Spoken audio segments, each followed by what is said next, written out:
بسم الله الرحمن الرحيم السلام عليكم ورحمة الله تعالى وبركاته halkani waa galbeed TV xaruntiisii dalka Canada oo naga daawanaysaan caalamka oo dhan bartayda Facebook ee galbeed TV daawadayaal soo dhawaada meel joogtaanba waa barnaamijyadeeni wacyigelinta arrimaha siyaasadda dawladnimada dimuqraadiyadda sinaanta iyo cadaaladda had iyo jeer ku baraarujin jirnay ummadda Soomaaliyeed meel kastoo ay joogtaba علينا أمة الصومالية ميلا جوكتان سود وادا أمة الصومالية ميلا جوكتان وانا سلامينا معكم سلامينا سلامة إسلامك والسلام عليكم ورحمة الله تعالى وبركاته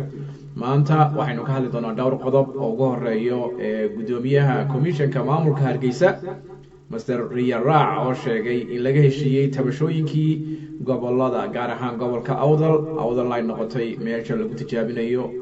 كومي محاكرة ديوان قرين تعصب نكاس وكهر قرينه يو وحكلهم كسوق على دونا دليرة ده قبل كأوضل أو سي هذا قوي شو بيعرف تاسي يعقال كهذا الشيء عرفت تاس كنا تلمانتي إن نين مانتكي أو حقوق قبل بين كل شيء جيا بريت ولا محقوق صمين دونا وحكلون كهذا دونا بوك لقى قري الله ونحرسته عبد الحكيم عبد الله جبريل قيق ومقعدها والله صوب النجي مقالة جتيجا وحكلون رمينا أمة الصومالية جودهان دولديان الصومالية إثيوبيا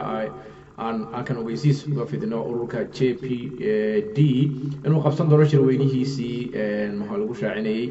إنه كم دي هاي أوردا شرعية دولديان الصومالية إثيوبيا كاسو لقوا قبضان دور دوان دولديان الصومالية إثيوبيا marka waxaan leenahay ummadda Soomaaliyeed dawladda Soomaaliyeed Itoobiya guud ahaan geeyga Soomaalida cidii ka qayb galaysa waa inay mataqaanaa u soo diyaar garoobaan marka arrimaha yar oo kale ayaan ka hadli doonaa hadii Allah wadali ogolaado marka hore ku soo dhawaada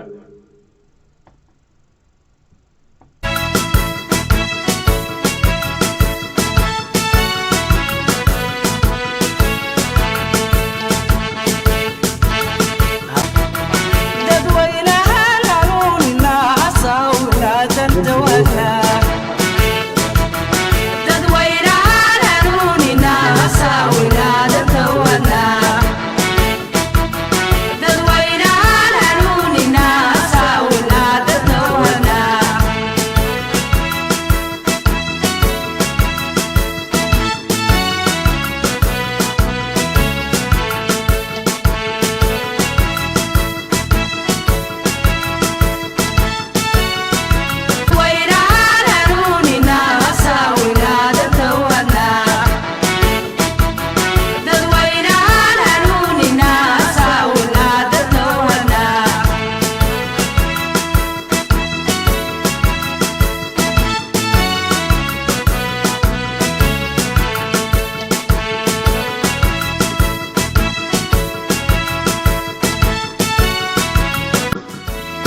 السلام عليكم ورحمة الله تعالى وبركاته. مرات ميلا جوجتان با وقلبي تي في او اذن له سو دواada meela joogtaan ba khiyaarta soo dhawaada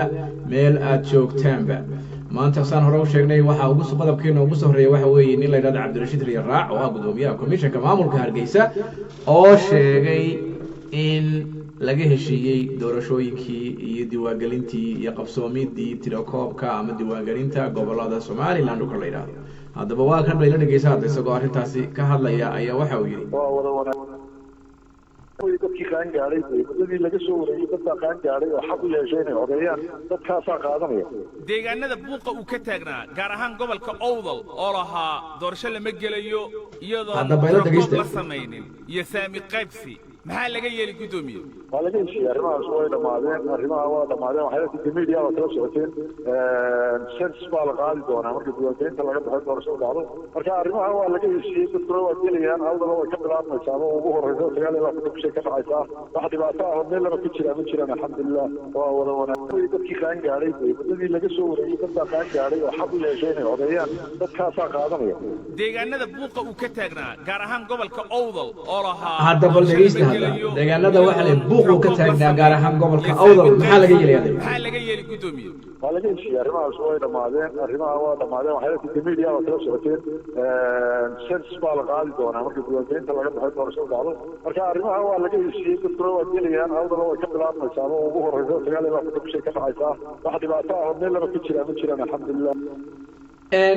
Cabdirashiid Riyaraac waxa uu sheegay in laga heshiiyay doorashada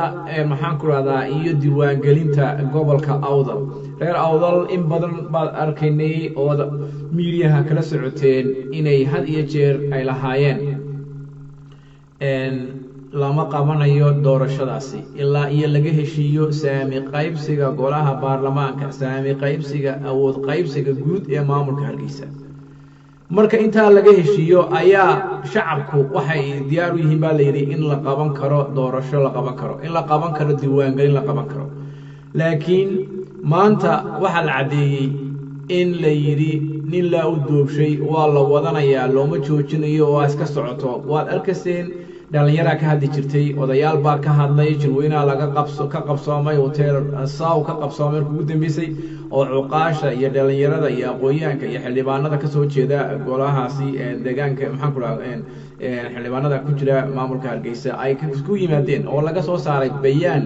lagu cadeeyay inaan doorasho la gali karin ilaa iyo inta laga heshiinayo saami qaybsi ama awood qaybsi wax la yiraahdo not only mataqaana baarlamaanka in la saxo oo baarlamaanka la yiraahdo 3 xubnood baa ku leeyihiin waxa laga hadlayo waa awood qaybsi guud oo dhex mara gobolada waqooyi bay ahayd only awdal kaliya cabashada iyo doorasho kamay jirin meelo fara badan bay ka jirtay gobolada bariga ka jirtay gobolada dhexe ka jirtay macni dad wax tirsanaya oo diidan nidaamka iyo systemka wax loo wado ee lagu maamulayo ayay hayaan maanta waxa lagu leeyahay arrinta waa laga heshiiyay media kala socoteen halkee media lagu soo bandhigay halkee ahayd media lagu soo bandhigay halkee wuxuu sheegay in media laga socday in la arkay arrintaasi laga heshiiyay oo publicly loo shaaciyay oo la isku raacsan yahay in laga heshiiyay war miyaad aragteen meel lagu heshiiyay oo shacabka reer waqooyiga kaga heshiiyeen arrintaasi miyaad aragteen meel maxaan ku raadayay ummadda reer waqooyiga ku wada fadhiisatay ama gobolka Awdal lagula fadhiistay ama gobolada bariga lagula fadhiisto la yiri saami qaybsigii sidaasaynu ka dhiganaa maanta oo lagu heshiiyay Muuse Handaraab Booramo u tagay odayaasha uu la kulmay odayaashu waxay yiraahdeen ma gelano doorasho ma gelano ilaa iyo laga saxayo awood qaybsiga saasay ku kala tageen laakiin kuma kala tagin in doorashada la qabanayo diiwaangelinta la qabanayo laga heshiiyay hadhow toolana wixii kala la qaban doono ama laga hadli doono waxaas lagu heshiin no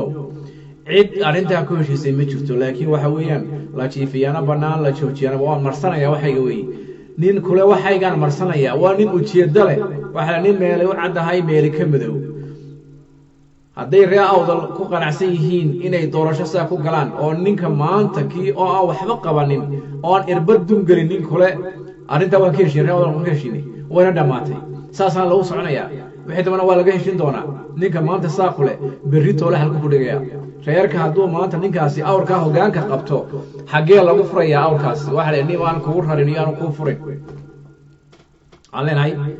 نيمان كور رالينيان كفر بالله يعني جو وحنو شيء يا شعب كرير أفضل إنه يكديتون هذين دور الشذا يدي واجلين تاس إنه تهاي مثل الربا وليبا وحك قصير دنا وليبا وحنا قد قبل كتجابة إلا كنت تجابيه قبل كم وحلقة يا باين لا يدك بدك قبل على قصة تريا قبل كقبل يبغى على قصة تريا بالي ما ركب مذا هو على قصة تريا بالي وعلى الرباين وعلى دقة جيل الهر ولا دقة نبتها جيل خوف روحه وقوي بال الهر نقاشي أسوم مكون مالك سوم ما يقول ديلا كوبك يسوى وين ما عبصدان لكن كوي الروارة كوي عبصدان مركا هاش وقوي بال الهر مريا سي أي متقنا ماشي مرتبة جيل ودوام راون وعلى الرباين قبل يقول هجاج أوضل قبل يبغى الرباين لقوا هجاجيو لقوا ديجو إن لا يرادو سواء لان دورش الجلسة ديوا قلتي بالجاية قبل يبغى لقوا هجاجيني ولا لا هر صعاد قبل يواحد واتن قبل يبغى جلسة ديوا قلت الجلسة ما حد يقدر صديق ورارنتاسي يا واحد بدن وصوص على دالك يا دالك واحد ورسولي دونتا دولني ما كله أي سوي أرنتاس ورسولي دونتا مركا واحد لنا أرنتاسي هلقى فوتشكنادو نيان مانتا نينك مانتا واحد شيء جيه ولا جيه شيء كله بالمرت اللي جوه شيء يا قرط اللي شيء يا وقت اللي شيء يا قرط اللي جوه شيء يا كرنايا يا شيء كرامات بالعدة شيء سي عدة شيء سي أي شيء كرايا أيو له شيء رياع بلوا كان سويدية هل سويدية بعد سويدية رياض راو وبداليرتي هل سويدية داليرتي هذا صار تصدق يا سوق اللي دور داليرتي وكره بالجيست هذا داليرتي وكان سوق له ورمشي له شيء وقت اللي شيء أنا ما كان بالدعوة ده كره أو سياسة كم الماء يقارن ما سيارة ما كلا ما أنت وحنو دون العين إنه لو ده نور بهنتا arrimo dhowr ah oo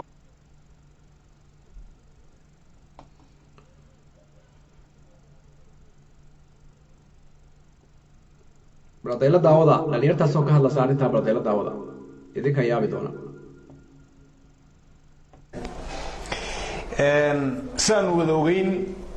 waxa jirta gobolka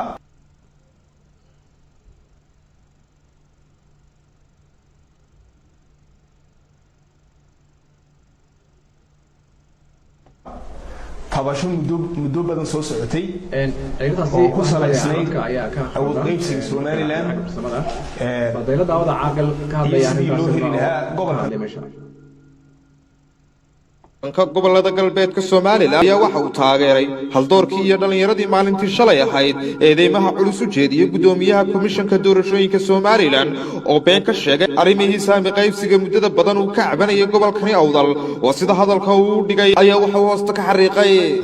waxaan maanta u marag furayaa oo aan marxaati u ahay inamadii ka hadlay shalay arrinka in riya raac aad iyo aad baan ugu marag furayaa wixii uu sheegayna been bay ahayd wixii uu BBC u sheegay gobolka Awdal arrinkii saami qaybsiga iyo togashadii iyo tabashadii lama qancin halkii buu taagan yahay Soomaalidu waxay tiraahdaa riyo been way didaan been sama dhutiyaani waxa la adigoo riyaha eegaya uun bay riyo kugu soo didi baaldi hadaad eegtana shibir soo didi un badarki baaldi riyo been weynaaba layda riya raaco arrinka been baan aragnaa qalad weeyi ni way been baad sheegtay lama yiraahay waad moodataa la yiraahdaa arrinkaasi aad iyo aad baan kugu cambaaraynaa inamadana waan u marag furayaa sida ay sheegeen bay ahayd arrinka saamigu sidii buu qabiyo u yahay arrinkaas halka ka noqon leh waxaad ku horeysiisay diiwaan gelintii gobolka Awdal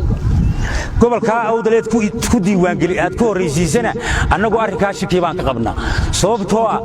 inaad gobolada kale ku soo horeysiisay hayde waxaan u qaadananaa haddii gobolka Awdal tiradiisu xadaafto inaad goboladiina haddana tiradiisa ka sii badiso doonaysay annagu se waan ku sheegnay gobolka Awdal wuu istiriyay hadduu gabooye yahay iyo hadduu ciise yahay iyo hadduu gadabuursi yahay ba wuu istiriyay waxaan uu isku tiriyay qoys walba inta uu yahay buu istiriyay tiradii waxa laga dhigay tirayaqaanadii gobolka Awdal milyan iyo 500 halal bay dheeraysiin haddii imigaba milyan iyo 500 iyo halalka laga waayo tiradaad soo saxdo waxaan u garanaynaa in riya raaco inaad ujeedo ka leedahay gobolka Awdal imigaba iska jir oo iska jir wax dheeraada mooyaane wax ka dhima anagu ma ogol gudoomiye riya raaco gaalkii xamar ka yimid maalintii dhaweydee daafurka kula joogay wuxuu ku yiri kalsoonidu sidii waagii hore ma kalsoonida uu sheegaya adiga ka maqan iyo ta gobolku uu tabaya way arrinka waxa kale ka noqo sidaa uga noqo cudurdaar ka bixi nimanka BBC-na waxaan leeyahay haddaad isaga waraysateen inaad gobolkana waraysataan oo tiraadaan arrinka ma la dhameeyay bay hayde inaad isaga ku qanacdaan aad baanu arrintan ugu salownay nimankii rugcadaaga iyo Soomaaliyeed ma joogaan BBC-da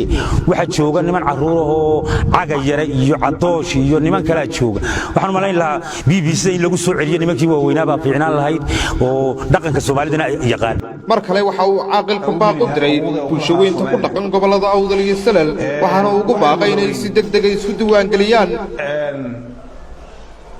aqoon-yahan axmed maxamuud siciid iyo professor maxamuud faarax wasame ruus oo inta badan ka hadlaa wadaqaybsiga gobolada galbeedka Somaliland maanta waraysi gaar ah ku siiyay magaalada Boorame ee xarunta gobolka Awdal ayaa waxay eedeymo culus u jeediyeen gudoomiyaha komishanka qaranka jamhuuriyadda Somaliland mudane cabdirashiid riyaraac maalintii shalay ahayd waraysi gaar ah siiyay sida ay hadalku u dhigeen BBC-da isla markaasna waraysigaasi ku sheegay إنسان قيسي قبل كوضل يمتلك بنك عبد جرين هرنت أسيل الإنسيي كدوني عبد الرشيد يا وحوي شيئين إنه ضفر ليها الكوهيسيس كاسكا نحي يقول انت أسيكو داري كدوني عبد الرشيد رياضا عنان وصومالي لان دحكا نظن كريم أو سياسة كم المي يقول ما سيار مكركا لوحي هذا الذي يقول لنا ينسبا labada kun iyo labaatan waxa BBC la hadlay gudoomiyaha komishanka doorashooyinka qaranka inay riyaraac nidaamkan doorashooyinka qaranka hadalka uu la wadaagay nuxurkiisuna asoo qaadan anagu qaadana in laga heshiiyey tabashadii gobolada galbeedka Soomaaliland ee muddada badan soo taagnayd in laga heshiiyey waxaan weydiinaa gudoomiyaha oo su'aal ah in uu caddeeyo heshiiska tabashada laga heshiiyey ayaanu caddeynteeda ugu baahannahay cidda ka heshiisay halka lagaga heshiiyey iyo waxa uu ahaa heshiiska laga heshiiyey uu la wadaagay BBC gudoomiyaha arrinkaasi uu ka dhawaajiyey shalay waanu uga fadhinaa ka reer Awdal ahaan waanu ka doonaynaa cidda heshiiskaasi iyo halka iyo wuxuu ku salaysnaa waxaa kaloo nagu soo jeedinaynaa maadaama uu ummadan la wadaagay in heshiis laga gaadhay arrimahaasi cidda heshiiskaa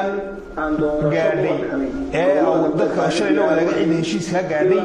iyo halka lagu gaadhay inuu ummadda dib ugu soo celiyo la wadaagaan u baahannahay waxaan kaloo u sheegaynaa ummadda reer Awdal iyo dhammaanba gobolada galbeedka maynaan arag annagu meel laga heshiiyey tabashadii gobolada galbeedka maanaan cid ka heshiisayna maanaan ogeyn madaxweynaha Somaliland maalintii u dambeysay uu Boorama ka tegayay gandaha dhaqanka gobolada galbeedka iyo gandahooda way la kulmeen faramanaan buu kaga tegay heshiiskii iyo balkii uu la galayna albaabadu ka xidho toos buu uga baxay waxaan weydiinaa gudoomiyaha oo su'aal ah muqoonin awood sheegasho dawladeed ma ahine cid heshiis gobolkan arrimihiisii ka keentay iyo xal siyaasadeed oo laga gaadhay maanaan arag xalka siyaasadeed iyo heshiiska markaa in riyaraac la wadaagay ummadda la wadaagay waxaan uga baahanahay caddeynteeda iyo referensiskeyga iyo halka ka keenay maanta waxaan u fadhinaa inaan ka jawaabno hadal ka soo yeedhay cabdirashiid riyaraac oo waraysi siiyey BBC-da wariyuhu wuxuu weydiiyey su'aal waxaa kaloo nagu soo jeedinaynaa maadaama uu ummadan la wadaagay in heshiis laga gaadhay arrimahaasi cidda heshiiskaa gaadhay ee uu dadka shalay la wadaagay cidda heshiiskaa gaadhay iyo halka lagu gaadhay inuu ummadda dib ugu soo celiyo la wadaagaan u baahannahay waxaan kaloo u sheegaynaa ummadda reer Awdal iyo dhammaanba gobolada galbeedka maynaan arag annagu meel lagaga heshiiyey tabashadii gobolada galbeedka maanaan cid ka heshiisayna maanaan ogeyn madaxweynaha Somaliland maalintii u dambeysay uu Boorama ka tegayay gandaha dhaqanka gobolada galbeedka iyo gandahooda way la kulmeen faramanaan buuna kaga tegay heshiiskii iyo balkii uu la galayna albaabadu ka xidho toos uga baxay waxaan malaynayaa inaad maqasheen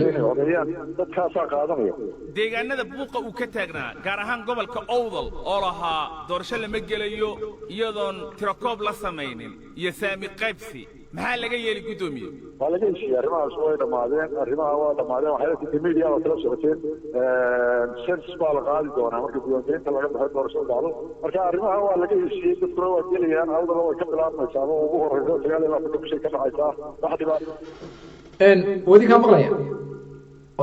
cuqaashi waad maqasheen dhalinyaradii waad maqasheen maxaa idin hadhay ninkaasi wuxuu yidhi waan heshiinay reer Awdal arrintaana waan gabagabaynay gacmaha la isku qabsaday waana bilaabmaysaa 29 bishan November bayna bilaabmaysaa waana dhamaatay wadarkaas markaas dadku way arkayaan wax loo sheegi karaa wadan bad ma jirto ninka maanta kiyoon waxba idin qaban oo aan irbad baan dungelin baan irbad idin gelin in waan heshiinay reer Awdal arrintaas way dhamaatay media kala socoteen meel lagu heshiiyay iyo meel la isku arkay iyo meel lagu wada hadlay midna aan jirin waxaan malaynayaa inaad fahanteen waxa la yidhi ninka kabaad ka toons kabiisa la eega ninka maanta halka maraya oo malayn maayo inuu doorasho iyo diiwaangelin iyo waxa ka sheekeynayo qaban doono marka waxaan leenahay ummadda ku baraarugto الو السلام عليكم. عليكم السلام ورحمة بالبيت في عمر بوان سلامي. وان كا قادني. وان أرحي أرنتا كهاليسي. وايس كهالوين هيجري. حصل ورنشو هم مالينيا. Exactly. بينهم بايس كهاليسي وايس كشيكتي. daa sheegtay laakiin haddana waxa weeyaan dadkii waxa waa lagu soo codsiinayaa dadka dareenkoogiiba meel ay joogaan lama garanayo waa lagu soo codsiinayaa waxaa la arkaya la maqlayo lagu leeyahay waa la heshiiyey xagee lagu heshiiyey miyaad maqashaado meel lagu heshiiyey cid heshiisay iyo cid wada hadashay iyo meel ka wada fadhiistay waxaan ogeyn Awdal oo karsantay baan ogeyn oo kartay oo waxaan kula shir qabsatay oo hotelka la dhaha saaw ku qabsatay oo baaqi soo saarto tiri arrinta ilaa saami qaybsi power sharing ka lagu heshiiyo wax la qabanayaa ma jirtaan ogeyn maxaa isbedelay waxay isbedeleen ma jirto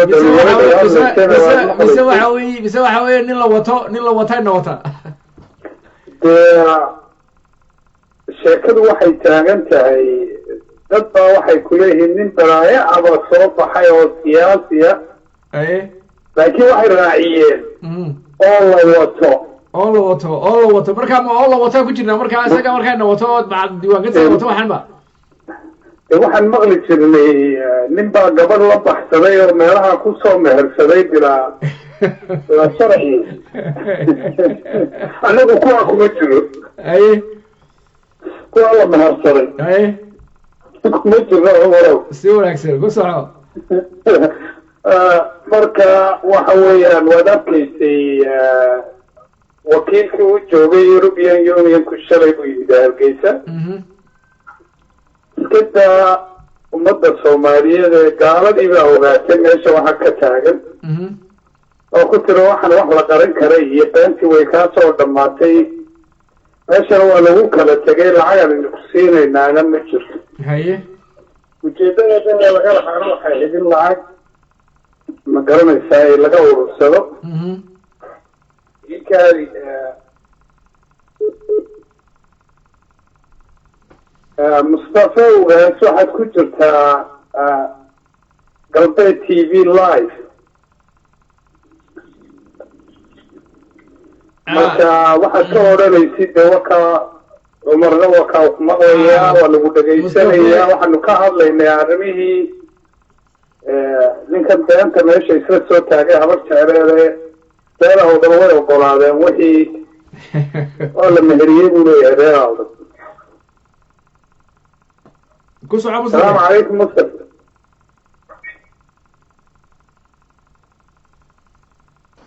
مصطفى والمغرب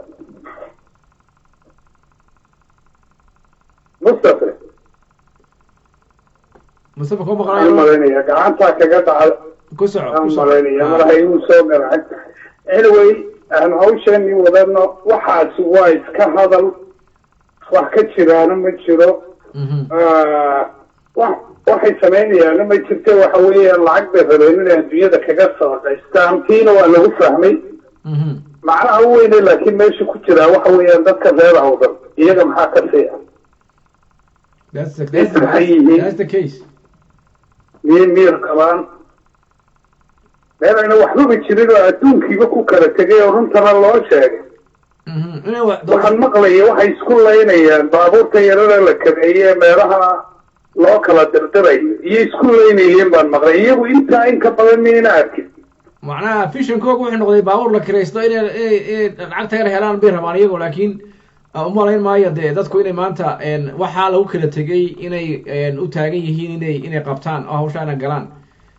laakiin layaab ma laha waxa weeyaan marka dadka dhaqaalaha lagalaga daalamo ee gaajo lagu qofku wuxuu arkayaa waxa hor yaala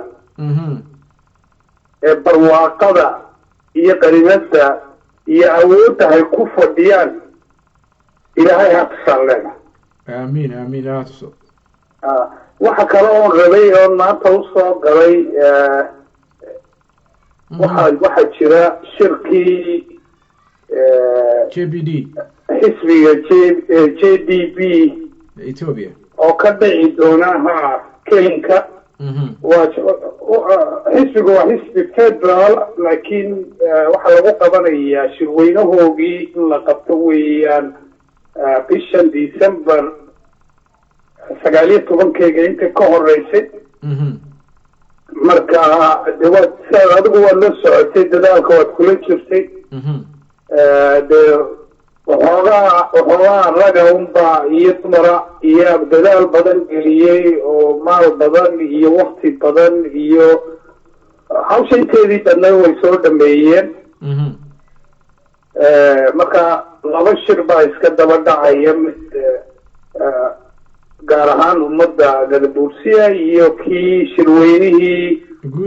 maxaa dadkii coalitionka lahaa kasoo qaybgalayeen ay kasoo qaybgalayeen marka dhaqaala loo baahday ninka saad jaamac maxaa ahayd saad jaamac la yidhaahdo ee degan cumaan magaalada muscad la yidhaahdo waan soo dhigay facebookayga iyo meel walba maxaa telefoonkiisii halkaasaa lagu hagaajinaya waxaa loo baahan yahay lacag aada u badan marka waxaan rabay cumar inaad adiguna arrintaa ka qayb gashid horeba waad ugu jirtay waa ka qayb gala mar labaadna waxaan rabay waxaa jirtay lacaga la ururiyey oo lacag ka soo hadhay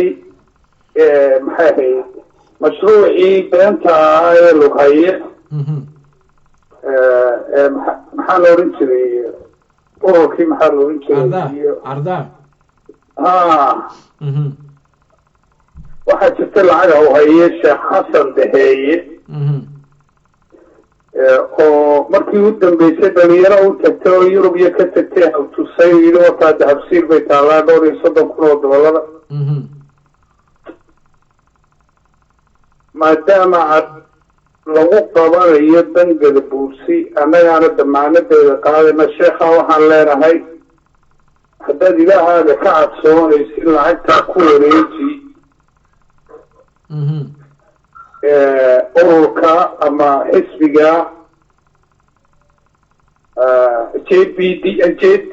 JDB waxa kale oo rabaa nin kale oo adiguna ogeyd baa jirta lacag shir makaahi loo ururiyey oo London anigu maqaal waxay igu tahay lacag 47,000 inay hayaan oo yarka muxuu ahaa ina hoori iyo ninkii gudoomiyaha dhalinyarada makaahinka u ahaa iyagana sidoo kale waxaan leedahay war lacagtii hadday nagu baxdeen ee ummadda weydiista cafis haddii aad ilaahay ka cabsoonaysaan lacagtaasi meel wanaagsan bay maraysa ayaa lagu wareejiyey si wanaagsan arrimahan kalena dee hawl wanaagsan baad haysaa dadka oo dhan in la gaarsiiyo la wacigeliyo dadka in la wacigeliyo dadku meel ay joogaanba waxa loo baahan yahay inay ka qayb qaataan ururka taageeraan oo ay mataqaana wixii ay u qaban karaan ba u qabtaan meel kasta ay joogaanba ama dal ha joogaan ama gudaha joogaan haddii lacaga loo hayo ururada dhalinyarada iyo mataqaana ururada kaleba jireeba hadday hayaan in la taageero oo mataqaana la caawiyo ayay u baahan yihiin maanta waxay u baahan yihiin hiil ba u baahan yihiin saa daraaddeed waxaan ka codsanaa guud ahaan shacabka waxaan ka codsanaa inay ka qayb qaataan sidii ururkaasi u hirgeli lahaa dhaqaalahaasina loogu ururin lahaa sida ugu dhaqsaha badan haddii allah awooda leh ogolaado xubnaha ururkana kulli waa soo casumi doonaa maalmaha soo socda haddii allah awooda leh ogolaado aad baan kuu salaamaya guddoomiye waanaan kaaga mahad celinaya aad iyo aad weliba waa inaad soo qabataa nambarkiisii anigaa kuu soo diray ninka la yidhaahdo seef jaamacee jooga cumaan waan soo qabanana waa nin aad qaali u ah ninkaa waa inaad soo gelisaa maxay ahayd programka insha allah sabtiga waan soo gelin doonaa haddii allah wadale waad mahadsan tahay cumar aad baan kuu salaamaya hay kaasi waxa ahaa jenani urdoox oo khadka telefoonka noogu waran isagoo jooga magaalada Ottawa saa la wada socotaan waad arkaysaan xaaladdu halkay marayso waad arkaysaan hadday noqoto gobolkii oo beenta la sheegay waad arkaysaan waxa kale oo didilooyin cusub oo ka jira kilalka dowladda Soomaaliya Ethiopia ururka JPD oo wadana wad maqlasaan waxa looga baahan yahay shacabka looga baahan yahay wad maqlasaan waxa la rabaa shacabku meel kasta jooga inay ka qayb qaato contribution koogana ay u diraan kuna hagaajiyaan Cumaan ninka mataqaana adresska soo dhigay Wardoox haddaan ku socno barnaamijkeennii waxaan leenahay shacabka reer Awdal hadda gobolka Awdal ku nool ee diiwaangelinta loo soo wado diiwaangelintaasi nin maanta kule beenta sheegaya idin tirin kari maayo degmada Gabriel ayaa laynagu hagaajin oo mataqaana laynaga dhigin geeli mataqaana hasha la horwaday oo la oran Gabriel waa la tiwata diiwaangelinta dareertay soo baxa war waxaan waxba kama jiraan simbali dhaqaala lagu doonayo dhaqaalihiina ma jiro hore waxa loo sheegay waxa la Soomaaliland iibaankii Soomaaliland hoos buu dhacay bari hore oo lagu kala tagay oo lagu kala yaacay oo lagu kala tagay inaad maamul iyo u haysataan oo u dagaalantaan inaad mataqaana inama yaro commission ka qayb qaata oo meelaha loo diro inaad isku laysaan oo mataqaana reebel baa u batay iyo reebel baa galay iyo reebel baa galay iyo reebel baa mataqaana laga tagay iyo gaari hebel baa mataqaana ayaan hayaa iyo hebel baa gaarigiisa la kareystay war waxa ku mashquulina war danta caruurtiina eega danta ummadiina eega danta ummadiina xagee ku jirtaa isweydiintu waa taa wey danta ummadiina xagee ku jirtaa wey gaariga ka hadlana kale wa calaykum assalaam wa rahmatullahi wa barakatuh walaal magacaaga ka jirto walaal deeqa ku soco waxaan ka hadlanaa beenta cade loo sheegay la yidhi reer Awdal waan heshiino diiwaangelintii waa la gelayaa doorashada waa la qabanayaa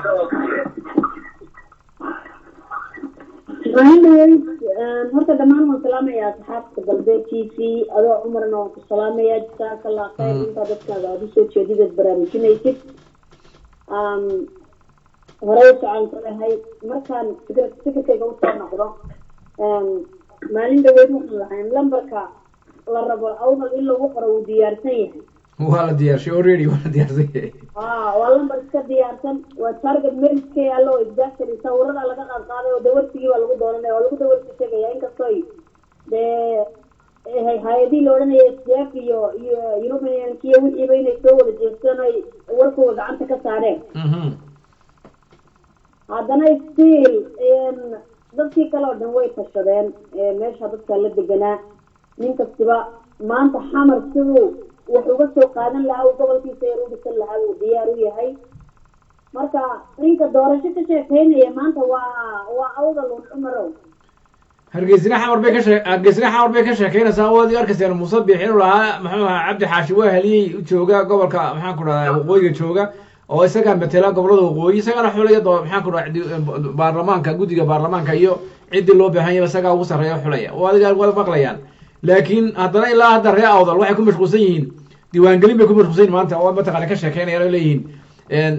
waa la heshiiyo waa dhamaatay sheekadaas baa loo maraya ninkaasina reerkooda xamar bay dhamaantooda joogaan ninka waxa ugu sheekeynaya waan heshiinay horta sheekadu way dhamaatay Cumarow sheekadu way dhamaatay in xamar la isku haysto hargeysa sida la isku haysto xamar la isku hargeysa dhugu waa la iskala tagayba hargeysa waxay ku noolay xamar bay hayday kala qaayimayeen ay dhinacna balaayada uga maleegayeen waa la iskaga daba tagay xamar baa la iskugu tagay imika xamar baa la iskugu tagay إن قرشوينكي لما يتبعينه منينكي سو سعودي هو يدا حمر لغو دبي هو يدا حمر لغو دبارتيني وقوي لغا ملاقي إن الحمد لله وحي مدي إن ما إلا ما ير أو دلير أو بدلي كرا أو فكرة أي مدي وحي لبضن با دبادة هرت وحكو فرحتنا هاي إنت قلادة فكرة كهرين دبادة الله صاري إيبوه قودن هل كاتشوغا وديغا مدحا عدلي هل كاتشوغا ومدى محايدا مقدشي سيغا دكيي بلايدا هلكن لغا مليغو إلا إنا عمر بيسكو حرينيين هلكاسا لغا مليغي بلايوين كوردن waxay ahayd wax la isla wada ogaa waxay ahayd wax lagu wada heshiisayna xamaru degin waxay ahayd waxana si waligood ayaguna u quutaan u yiraahdeen gabdhaha way raaxaystaan in maamulka ay u raaxaystaan nabad baan samaysanay halkaan balaayada hoosta looga dirayay de ilaahay uu ku arkayay inama kala jecleen ninba maalintiisa bal baray ka soo joogtanayaane xaq uu ibtiimay baray ka joogtanay ilaahay de ummaddu kala u tusay si ay u fahmaan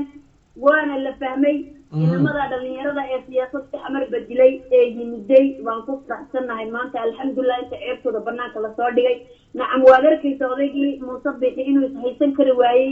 xisbi allah wa nimcatul wakiil baan leenahay kii oo qabri dul jooga oo oday marxuuna la aasayo iyo marxuun kaloo inta sana si aasan nacdal korka uga tuurayay ninkaasaa la leeyahay madaxweynuu yahay waa ilqabe waa nin cadhoonaya waa nin raba inuu wax cuno iyaa dadna ay madaxweyne ka dhigteen in ay suuyaanay kale madaxweyne Muuse Biixi aad baan ula yaabaa waa ninka cadqabaha ee ilqabaha ee iscunaya ee raba waliba jilibkiisa ka sii jilib hoose raashin saaqmaa jilib ka sii hoose Sacad Muuse uu inay wax cunaan ana adigoo jaarkiisiina waxba ku ogolayn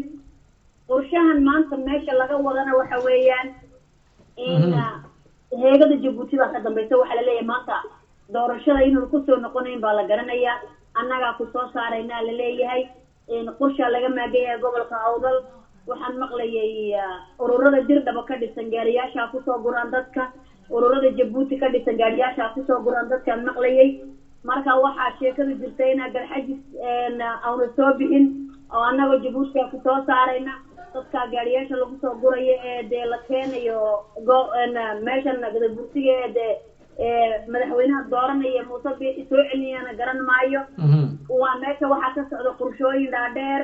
in waxay ahayd shalay waxaan isku kaashanay sheekadu waxay ahayd bin Hashim maxaan bin Hashim ku ahayd maanta ay ku soo riday adiguna gobolkii xalaale baa socota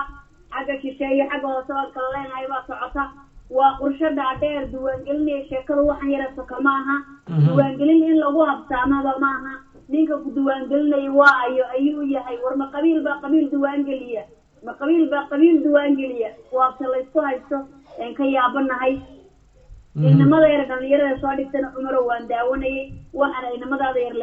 yar loola yaabin waxa maanta aan ka arkay meel baa wax laga furaya laha wasiir caafimaad baa jooga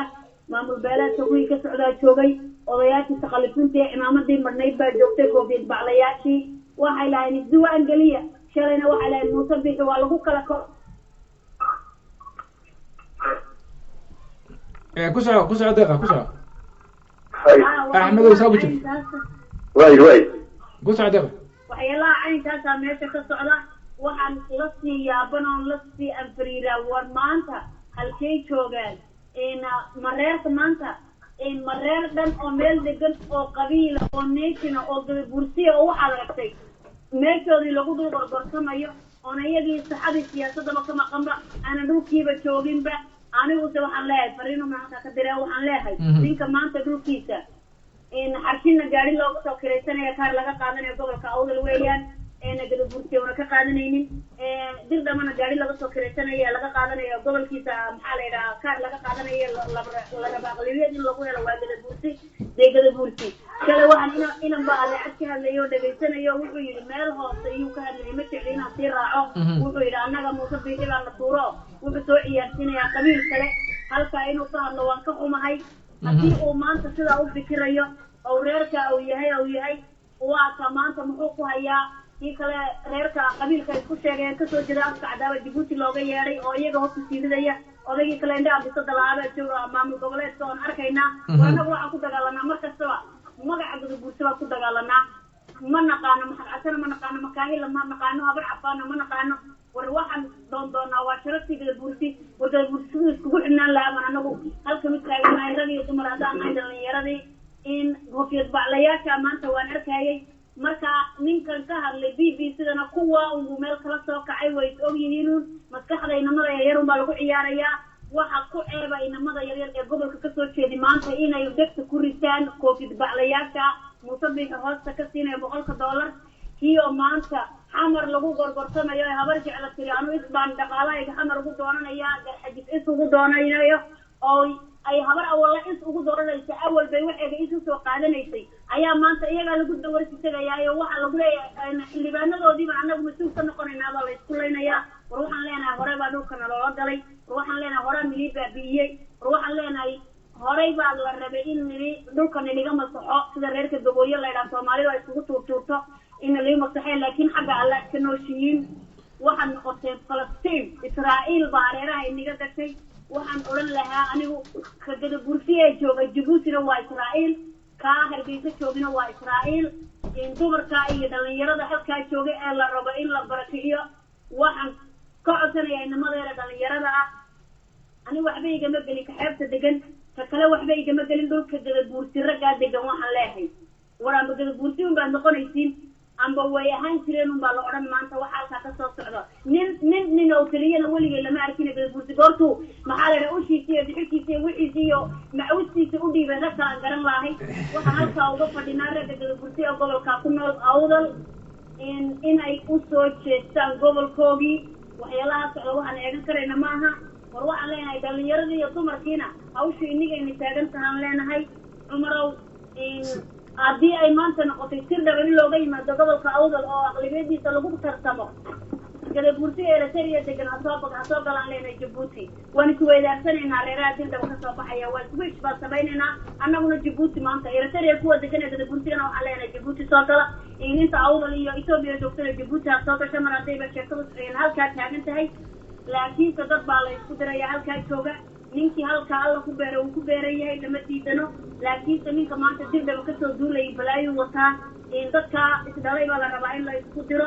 waxyeelo waaweyn baa soo socda ninka isku darayay ee iska garan laayihiin ee maalinta samarku ka faa'iideystay laba hunadii ban madaxa isku galinay waa ninka Hargeysa fadhiya waa ninka dadkiisa iibgeeyay waa ninka ay kolkii ka hoos dareereen waa ninka ana isagu cidla taagan ee xamar ku gorgortamaya ee kombolodi aan maleegay maanta la fahmay la weeyaan ee xabaalaha ka dad habaartamaya fishoonaynin ee karaame iyo waxba aan lahayn ee shalayna fikra iyo ku soo kaxaystay idad garanaynin cid kastaba ku yiri bini haashim ku adeegsaday war balankii bini haashim la isku galay baa maanta gada bursi lagu fuliyo la rabaa oo iyaga halka soo taagan la rabaa in la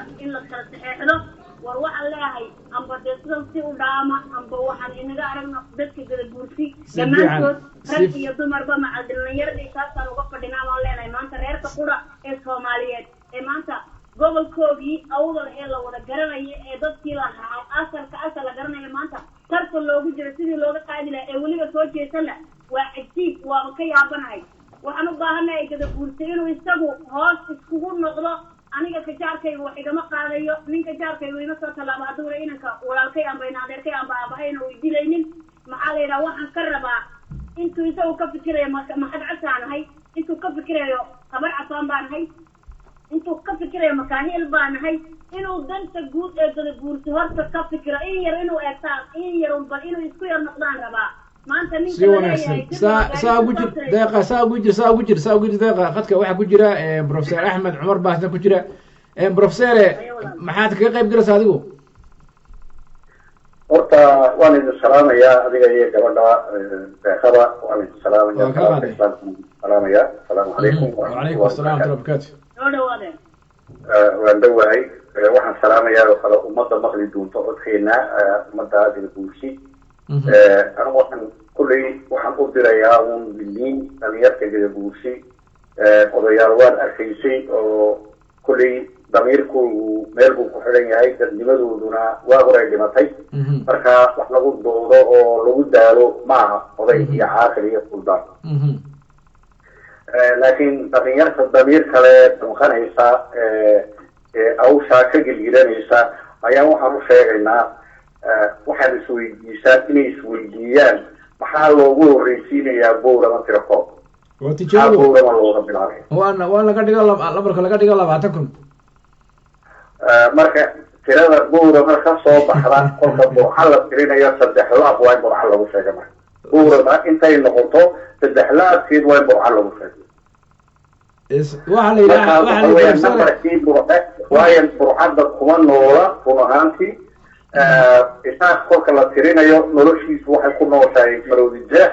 beel kaloo ay ku nool yihiin oo tira ka keeni karaan male markaas awdal waxa weeyaan experimental meel lagu tijaabiyo tirada lagu tijaabiyo markaa lagu dhabalgareeyo oo la yidhaahdo sanaag waxa laga soo helay intaas oo awdal 3 laabkeeda burcana intaasaa laga helay oo 3 laabkeeda in sidaa loo sameeyo ayaa la rabaa iyo gobolkan beentay samaysteen ee la yidhaahdo saax waa gobolkaas wax jira maaha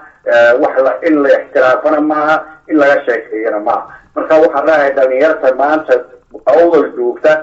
ee arkaysa amba 30 sano arkaysay waxa ku dul qormaayey ee ku dul dhacayey ee arkayay suldaankoodu waxa uu qabanayay inayna waxba ka jirin ee arkaya xuquuqda gadabuursigu inayna waxba u tarin ee arkaya inayna siyaasiga gadabuursigu waxba u tarin siyaasigu waa kii shalay laga soo saaray hargeysa laga soo yiri ee la yidhi haddaad baxday laguma baana annagu waan marsanay sharcigii la marsaday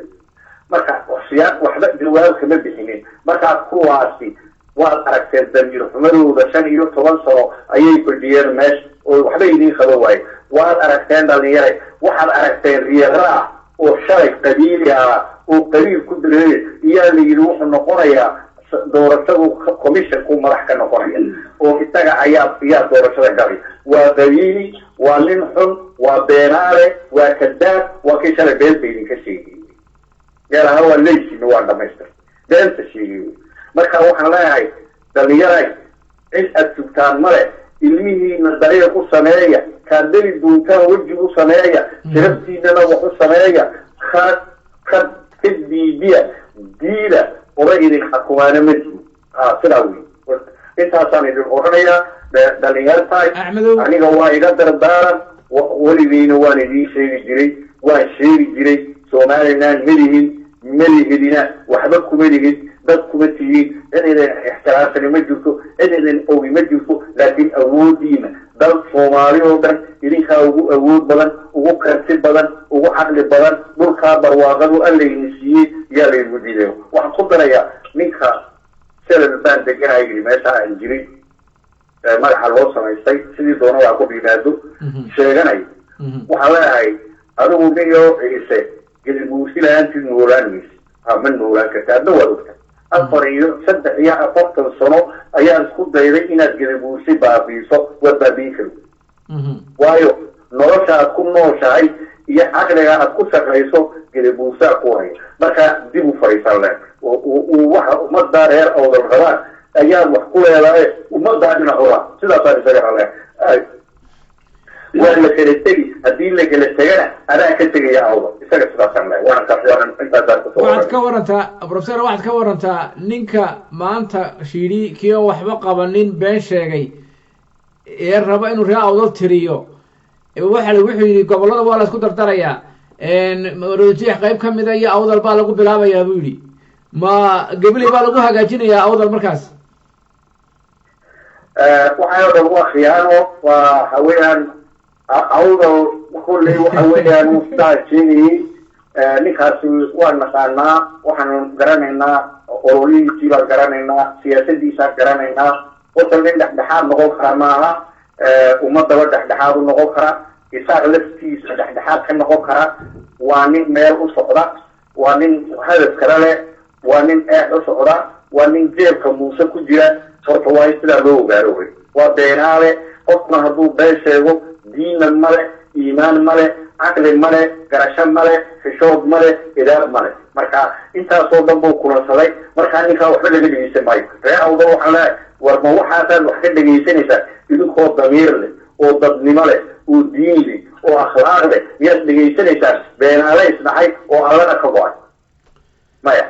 marka waxba ka yeeli mayno lamana kulmin karo maroodijeex iyo awdal lama kulmin karo bal la kulmi karo labana la iskuma barbar dhigi karo annagu dhul baan leenahay dhulka iyagaan madax banaanaan rabnaa dhulka iyaga inaan taladiisa yeelanaan rabnaa gabilay annagaa iskale waxaan xaq ku leenahay inaan ka helnaan rabnaa arabsiya annagaa iskale xaqa iyaga inaan ka helnaan rabnaa awdal xaqa iyaga inaan ka helnaan rabnaa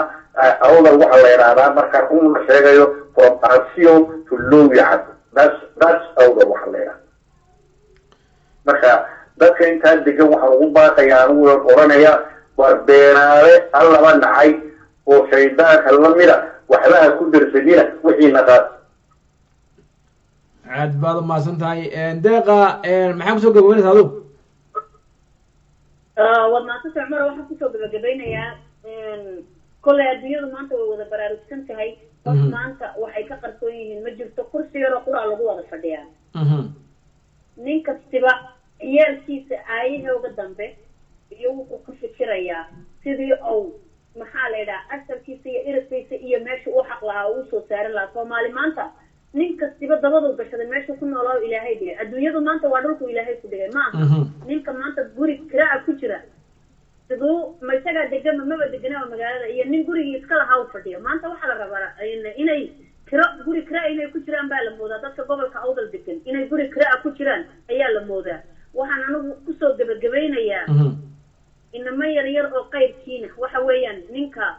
haysta maxaa la yidhaha maroodi sheekh meeshan hargeysa la yidhaha maayirka hargeysa isagoo oo bilaa kaamera ayuu yimaadaa gobolka maxaa la yidhaha isashe gobolkeena awdal oo maxaa la yidhaha mashruucyada hoos ahaan looga wadaa lughaya in tv lagama soo kaxaysto in kaameradna lama soo kaxaysto hoos baa loo dhisaa hadhowna magaalo cad in lagu baraarugaa la rabaa oo siyaasad qabow baa socota waa waxa la xoog iyo dagaal iyo lagulama imanayo foodo waa siyaasad qabo waxa socotay ee lagugu rarayo waxaan rabaa inay dhalinyaradu weliba dumarka iyo dhalinyartan la hadlaya waxaa samaynaya muuse beexi maskaxdiisa way daashay waa ninkaa xisaabta wadaan arkayno kuwii lamid ahaa way daashay laakiin ciyaalay ababiyeen oo daaha dabadiisa ku jira oo sidaa nii cunaya inniga kuwaa lamid ah doorama way fadhiyaane maxaa looga waayay dhulka kuwaa lamid ah inta iyagu isku jeedaan ay leeyihiin makaahil baa maxay ka qaadan macalcabtaa waxay ka qaadan habar cabaanba waxay ka qaadan nacam iyadaa la isku jeediyey intay hogga madaxa kula jiraan xagga dambe uga wareega baa la leeyahay war waxaan leeyahay electria laba kaartee baad ka degantihiin etoobiya iska dhaaf adduunka meelaad ka maqantihiin ma jirto dadka ugu taariikh naqana maanta ininkaad noqoteen waxaan leenahay dhalinyarta maanta kuwa annaga nala faca iyo kuwa annaga naga yaryarba war waxaan rabnaa sameecadeennii iyo kartideennii inay soo noqoto gadabuurtilaa soomaali intaa oo dhan ba innagaa isku haynay innaguna maanta soomaali dhulka dhigi mayne laakiin horta teenaan maanta ku horraysiinayna ee gadabuursi wuxuu sharaf ku leeyahay gobolka awdal marka gadabuursi magaca gadabuursi ma kala xasuusto meeshuu doona ha joogo kuwa reer jabuuti ma tirsano gobolka awdal gadabuursi baa lagu xasuustaa gobolka ugu naqana waa isaga maanta heegadaasina ay ku shaqaysanayso marka waxaan leeyahay war nin qabiil uma taliya maanta adduunyada waa lagu kala wareegataa laakiinse waxaa la isku diraya dadka isdhale ee halkaa wada galaan ayaa laga leeyahay in soo wada baxa iyaga maaha soo wada baxa oo kaale maanta halkan ini kaale nacawasay madaxa ay iskaga garaacaan oo hadhowtoodana ayaga la yidhaahdo iyaga ay cunay mana fahansana waxaan leeyahay war nii furayn inuuna inii rarin ceeb baa halkaa kasoo socota gadabuursi waa lagu soo maqan yahay waxaan rabnaa anagu nin qabiil diwaangeliye ma jiro kamana rabno diwaangelintooda halkaa kala laamaan gobolku waa inuu codkii shalay dumarkii iyo inamadii yaraan aragnay inaan halkaa uga fadhina inay sharaftooda soo saartaan annaguna waa ni garab joognaa had iyo habeen waxaan leenahay war ha u ilduufina cadowgiina uu badan yahay indhaha furaan leenahay hadduu ilaahay yidhaahdo cumar wasalaamu calaykum wacalaykum asalaam waraxmatullaahi tacaala wabarakaatu taasi waxay deeqa oo joogta magaalada Ottawa oo khadka telefoonka ay noogu warramisay arrintu waa saas weeye dadka waxaan leenahay dhalinyar iyo waayeelba waxaan leenahay ninku yidhi sinaan mayno aadna diisa rayntiisa ninka maanta kule been sheegaya ee been kuu sheegaya been laguma guuro waxaan leenahay mustaqbalka caruurtiina dhashaaday sugtaa xaajida dhowrataa abid nin dhirbaaxa qureer dugsa dhaqashadeed meel baan leenahay war ninka maanta sugaya ee dugsanaya been ku guuraya waxaan leenahay axmed ma ku jirtaa okay waxaan moodaya marka maxamed ka goay bal soo gabagabee maxaa kusoo gabanaysa adigu كل وقت ودن جاي وضم شيء أنا أنا ما أقول لكن وحن شيء يوم منك رجي شري سلبان كاغي يريستي حد كاغي يريستي السياسيين كاغي يريستي خبرين واي تبشر على غوص بيج واي مياد واي ذيك سويسان مايا أي ذيك مسوي واحترم ذيك مسوي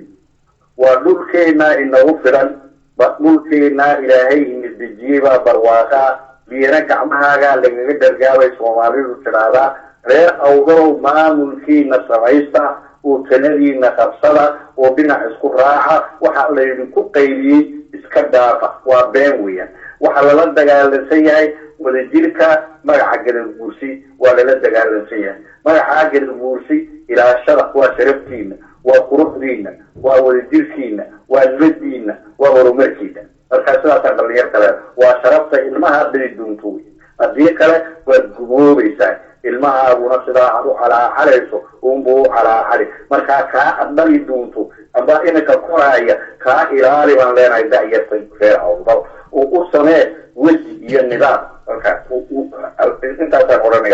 aad baad u mahadsan tahay kaas waxaa professor axmed cumar oo jooga magaalada toronto ee dalka canada oo khadka telefoonka noogu waramayey aad baad u mahadsan tahay professor sidoo kale waxaan leenahay mustaqbalkiina ku bedelanina maalmaad shaqaysaan ood u shaqaysaan maamulka hargeysa dhalinyarta waxaan arkayaa in la buunbuuninayo oo laleeyahay baabuurta laga kareysanayaa oo kareysta oo ka shaqeeya waad ka shaqey gelaysaan oo intaasoo qof ha shaqeynayso war waxaasi wax idin anfacaya maaha ayaama ku bedelanina mustaqbalka ubadkiina iyo noloshiina a iibinina waxaa idinka khayr badana diidaan waxani wax idin anfacaya waxa ninka maanta beentaa sheegaya uu wato kab iyo xaarkeed waa la isku tuuraa waxaan leenahay kab iyo xaarkeed isku tuuraa haddaad garaad leedihiin ree odolo wax kaa garanaysaan oo aqoonta la sheegaya idiin shaqeynayso oo dhalinyarta maanta waxaan lahaa odayaashii hore wey waan ka quusanay kuwaasi oday waan ka quusanay laakiin dhalinyartaan lahayn waxbay maanta fahansan yihiin inta fahansan baan leenahay waar inta kale la hadla reer hebel baa tihiin iyo reer hebel baa ogol iyo reer hebel baa diidan waxba ima tiraso mustaqbalkiinu waa isku mid weey mustaqbalka dhalinyaradu waa isku mid weey ma kala duwana mustaqbalka dhalinyarta ninka ree awdal ku nool gobolka awdal ma kala saarayo nin kasta oo ku nool gobolka awdal hadduu gaboyo hadduu ciise yahay hadduu samaroon yahay ninka ku nool ninka dhalinyarta ku nool mustaqbalkiinu waa isku mid weey laakiin ninkan idin imanaya ee idinku soo duulaya ee la idinku soo rarayo waa inaad ogaataan waa inaad garataan meesha waxaas ka socdaan haddaad laakiin mustaqbalkiini aad laba cishood shaqaysaan ood qayishaan aad ku iibsataan noloshiina dambe waad laga qomamaan doonaa taariikhduna meel xumay mataqaana ka dambayn doontaa wixii dhacay wax ka daran baa yaa soo bixi doona haddii riyaraac la ogolaado wuxuu wato riyaraac waad garanaysaan waad aragteen nin waxaa la yidhi mataqaanaa nima taqaano yaa tahay lama yidhaahdo soomaalidu ma way dhamaystay waxay yidhahdeen nima taqaano yaa tahay lama yidhaahdo waxaan u malaynaya nin kastaba inuu garanayo riyaraac wuxuu yahay kii aan hore u aqoonno maantuu bartay waxaa nimaad saacad ku baran sanad kuma baratid ninka kii waxba qaban been sheegay ree awdal baan heshiina yidhi ayaad maanta ree awdal u dabaaldegayaan oo beri hadduu yimaadana durbaanka loo tuma ilaa guddoomiye commissionka yimida la odhanayaa mogtay sacabka la tuma yaa rogcas baa loo dhigaya waa waxyaabahan la yaabay ka mid tahay waa sidii faysal oo wax walba ku hadlo buurba ku soo galaa durbaan rogcas loo dhigayo yacni dadku miisan yihiin macni inuu qofku maalin qayil hadduu qofku ku dagaalamo oo nolol maalmeedkiisu ku xisaabtamo una mustaqbal ku xisaabtamin dadku way baaba'an ummadduna way baabi'i haddii saa lagu shaqeeyo laakiin damiirka dadka uu nool yahay baan leeyahay war damiirkiinu ha kor u qaada damiirkiina hiigiina dheereeya hadafkiinu ha dheeraado aragtidiina fogeeya wax arka wax maqla oo hadla ha hoos fadhiina ha dhegaysanina dulli iyo mataqaanaa iyo eex iyo qabiil ha dugsanina war gaalkii baa sheegay European Union kama sheego yidhi Somaliland wax ka jira maanta ma jirto waa lagu kala tagay iyagii bari waa lagu gaaladii ma tiri waa lagu kala tagay qabyaalad walkay marasaan ognahay dhaadeen eex walkay marasaan ognahay qabiilku walku marayaan ognahay waxaas oo dhan bay ogyihiin maxaa markaa dadkan xagge war meedan fikrayn dadku miyana fikrayn in wax isweydiinayn oo war waxan ummaddu sheegaysa maxay tahay waxa adduunyadii ogaatay baan maanta ree awdalna ay ku leeyihiin mataqaanaa u diiwaangaroobayaan doorasho iyo diiwaangelin u diiwaangaroobayaan hoos fadhiyaan وراح على أنت ضمير كلا نولي واحد على كعة أو ديدا وحني كبيا حاركيس كتورة إنديا مهاتما غاندي وحو كحري وحو يصدح عشو برنامج لغو حارو warkuwan waxa weeyaan in kabiya xaalka la isku tuuro way ma heegaad maanta u soo baxaysan ilaahay mid ku dhaariyay ma ninkaasan maanta u soo baxaysan oo commissioner noqonaya oo loo commissioner ma taqaanay maxaan ku dhahday gudoomiyaha commissionka Soomaaliland la leeyahay war waxaas ma jirto beenta yaala nigu sheekeynay war beenta diida ilaahay beenta ma jecla ilaahay beenta ma jecla ilaahay cadaalad daradana ma jecla cadaalad darra jirta been baa jirta eex baa jirta qabiil baa jira soo maxaad markaa ku dhegeysanaysaa markaas meel aan cadaalad ka jirin oo beeni ka jirto ma waxaad dhegeysanaysaa waxaan leenahay diida taas intaas ku soo gabagabay waxaan leenahay diidan leh diida beenahay ka mid tahay beenaha nii sheegay ka mid tahay hadda ummadan oo been lagu maamulayo hadda ninka la dhegeysta waxaan tusayaa ummad been lagu maamulayo hadda dhegeysta hadda ninka hadda dhegeysta ummad waxaan tusayaa been lagu maamulayo tusayaa ummad been lagu maamulayo meeshaan tagnay wax cad bay wixii aan u tagnayna waxay ahayd inaanu dadka muslimiinta Soomaaliyeed iyaguna dhintay u ducayno qolada kalena diintoodiiba iyaguna xasaniyeen wuxuu duceynaya ilaahay baa yidhi lakum diinukum waliya diin marka qolo wadabateed in ku ducaysato ayma meesha ka dhacday waxaan si runtii u sheegaya ummadda iyo shacabkaba in waxa dadka kala fogeynaya waxa ummadda isku diraya waxa waxmata shilka laga fogaado dadka muslimiinta ana meel walba way ku nool yihiin Somaliland inaga muslim baynu nahay wax gaala oo ama dad kale oo diin kala haysto inala jooga oo yeeriyo laakiin waxa jira dad badan oo reer Somaliland oo dunia badan ku nool anagu Ingiriiskan ku noolayn markii dambe Mareykan ku noolayn ummadda aanu tagnaa iyo dadkan u tagnaa diinteeda ixtiraami jireen anana toodan ixtiraami jireen marka waxaan leeyahay tolerance-ka iyo wada noolaanshaha iyo soo dhawaanshaha dadka ummadda iyadoo qof walba tiisa lagu ixtiraamayo meesheeda ha jirto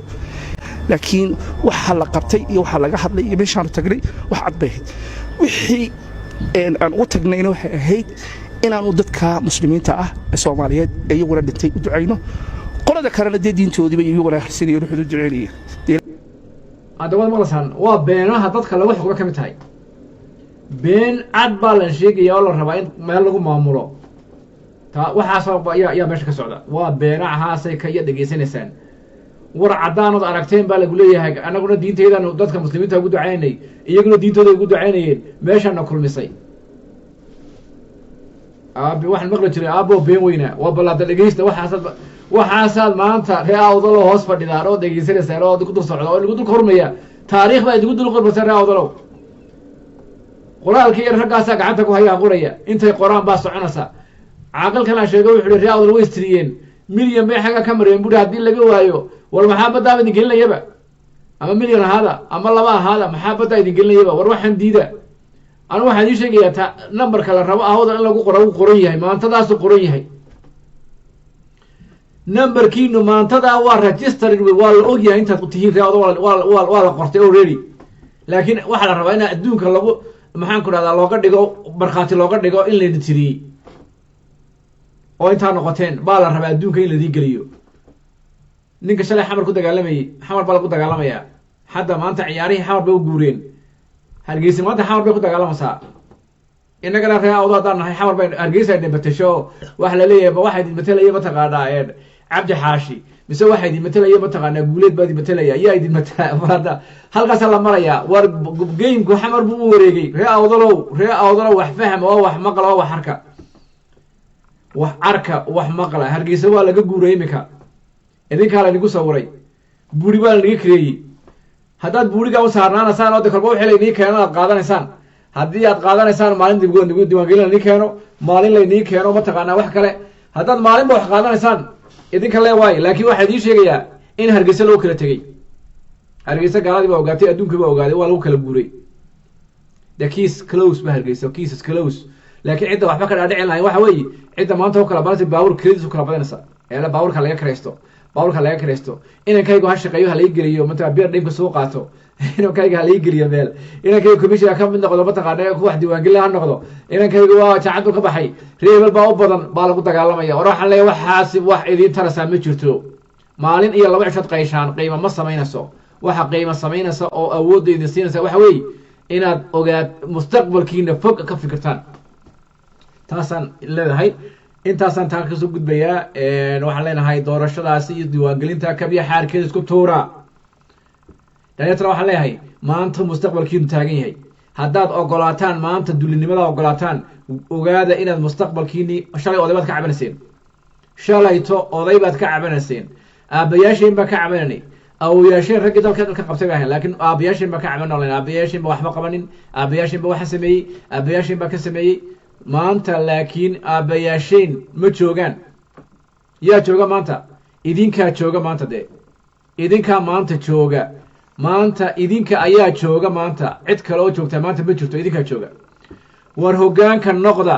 codkiinu ha shaqeeyo kab iyo xaarka isku tuura inaad laba soo kala gala maanta inaad noqotaan kuwa mustaqbalkoo god ku dhaco oo idinka iyo carruurtiinu god ku dhacaan iyo inaad noqotaan kuwii ummaddan badbaadin lahaa inaad noqotaan labadaa u kala go-aansada labadaasi kala go-aansada leeyahay marka waxaan kusoo gabagabeynayaa oo maanta halkan igu soo gabagabaynayaa الله نحريستي أوانقيق عبد الحكيم عبد الأله جبريل أو ذا جرانسان أو كم قاعد راقيق أو محاكرة لقى قري ديوان كيسي لو سوري بوق لقى قري مقالة تشتغل لو صابن دقي أيان ما تقنعين الربعين واحد لو ذاقو أدي الله ودل وقلاده سجن أدو عيسان إلا هي شنو في الزكاة ورابية سجن أنت ومدة النبي محمد اللي متبع عبد الحكيم وحوها هلية صوماليات أو تاريخيانا أو قبايايا أو سوقانيانا أو سوقان مالا inta badan dhalinyaradu aynan xil iska saari jirin iyo sidoo kale in ay dhalinyaradu wax ka qorto suugaanta deegaanka taasna run ahaantii waa arrin aad loogu dhiirado weeyaan dhalinyarada iyo guud ahaanba bulshada Soomaalida daahfurka buugan waxaa ka soo qayb galay qaar ka mid ah mas'uuliyiinta deegaanka xildhibaano asxaabta mucaaradka odayaal dhaqameed abwaano mas'uuliyiin ka socotay macadka af Soomaaliga ee jaamacadda Jigjiga iyo dhalinyaro tiro badan oo xiiseynaya buugan qoraasamatar wiilka dhalinyarada ee buugan qoray oo munaasabadii daahfurkan hadal ka soo jeediyay ayaa sheegay in qorida buug oo uga dan lahaa inay hormuud u noqdaan ilaalinta xogaha abwaanada deegaanka waxa markaa nagu kalifeynaa buuga qorno waxa weeye inaan hormuud u noqono bal in abwaanadii deegaanka Soomaalida iyo deegaanka Soomaalida oo dhan ay leedahay in wax laga qoro inaan tijaabino oo hormuud ka noqono sababtoo ah markaan abwaanada wax laga qorayo waxa weeye ma jiro halgamaayaashii Soomaalida sida abwaanada loo xuso looma xuso sababtoo ah kayd kasta oo Soomaalidu leedahay wuxuu ku kaydsanaa afkana waxa ku gabiyi jiray ama si suugaanaysan waxaan kusoo gabagabay waxaan niga tegi doonaa barnaamijkaasi haddii allah wadala golaado marka intaan ku kulmi doono barnaamijkan oo kale ah waa aniga Cumar Ismaaciil Maxamed waxaan idin leenahay sidaas iyo nabadgelyo noolo kulante barnaamijkaasaan niga tegi doonaa haddii allah wadala golaado oo daawan doontaan ilaa muddo socon doonaa aad baan idin salaamaya meel joogtaan waxaan leenahay wasalaamu calaykum waraxmatullaahi tacaala wabarakaatu dadka ugu gudbin jiray dadka halabuurka iyo abwaanada ahaayeen Soomaalida ama 60kii ahaado ama intii ka horeysay ahaado dadka la xuso ay xogtooda la hayaan waa abwaano waxa la xuso ee lagu hayaano ma aha qoraal akademiga laakiin waxa weeyaan suugaan iyo maanso maadaama library-gii Soomaalida yihiin waxaan soo jeedinayaa abwaankan ma aha abwaanada kale oo dhan ee Soomaalida in la ilaaliyo xogtoodana la xifdiyo wasiirka dhaqanka iyo dalxiiska ee dawladda deegaanka Soomaalida iyo maayirka maamulka magaalada Jigjiga oo munaasabadan hadal ka soo jeediyay ayaa sheegay inay soo badanayaan isbedelkii kadib dhalinyarada xilka iska saarayso qorida buugaagta arrintan waxay muujinaysaa guud ahaan hal abuurka deegaanka iyo halka sare u kaca hanka dhalinyarada dawladda deegaanka Soomaalida oo marba mar ka sii dambaysa isbedel weyn uu ka muuqdo taasoo dhalinyaradu ay baryahan dambe aad uga hawlan yihiin in ay ku dadaalaan qoraalka oo bariyii hore waxa weeyaan inta badan dhalinyaradu aynan xil iska saari jirin iyo sidoo kale in ay dhalinyaradu wax ka qorto suugaanta deegaanka taasna run ahaantii waa arrin aad loogu dhiirado weeyaan isla markaana ahmiyad gaara u leh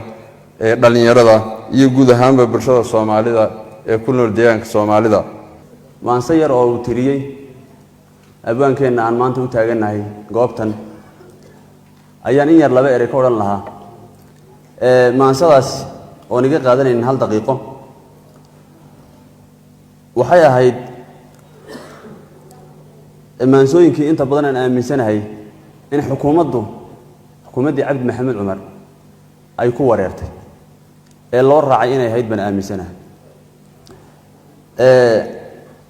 waxayna ahayd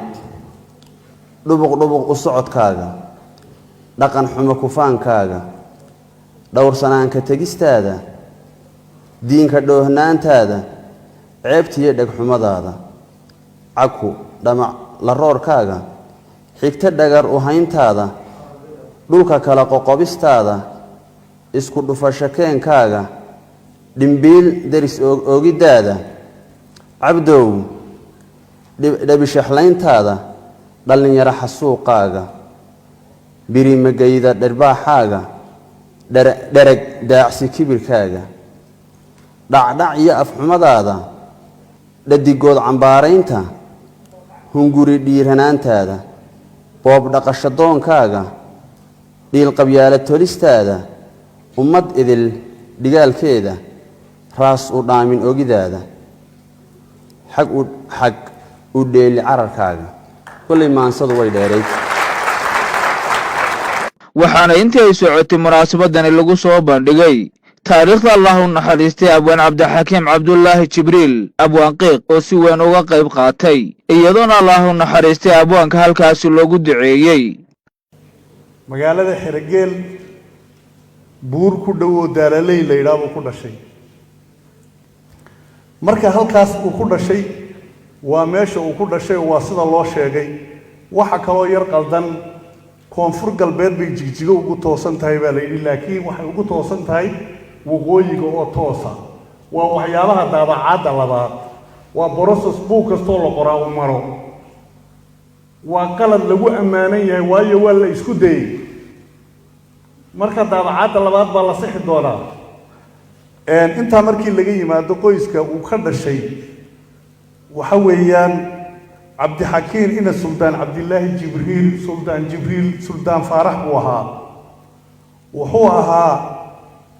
caaqiladii ama salaadiintii dadkii mushaharada ka qaadan jiray dowladdii xayle salaasa ayuu aabihii ka mid ahaa abwaanku wuxuu waxbarashadiisa ka bilaabay 73 buu dhashay isagoo 4 jira buu qaxay isku xilli baan qaxnay aabihii maadaama uu suldaan ahaa dadkii garaadadii iyo salaadiintii aga la dejiyey meesha la yidhaahdo arabsiya ee xormo ahaan loo dejiyey odayaashii soomaali galbeed ahaa yuu aabihii ka mid ahaa marka waxbarashadiisa hoose dhexe iyo sareba wuxuu ku soo qaatay magaalada arabsiyo dhammaan mas-uuliyiintii iyo martisharaftii kale ee ka soo qayb gashay munaasabadan ayaa ku dhiirigeliyey buuggan uu qoray wiilka dhallinyarada ah ee samater abshir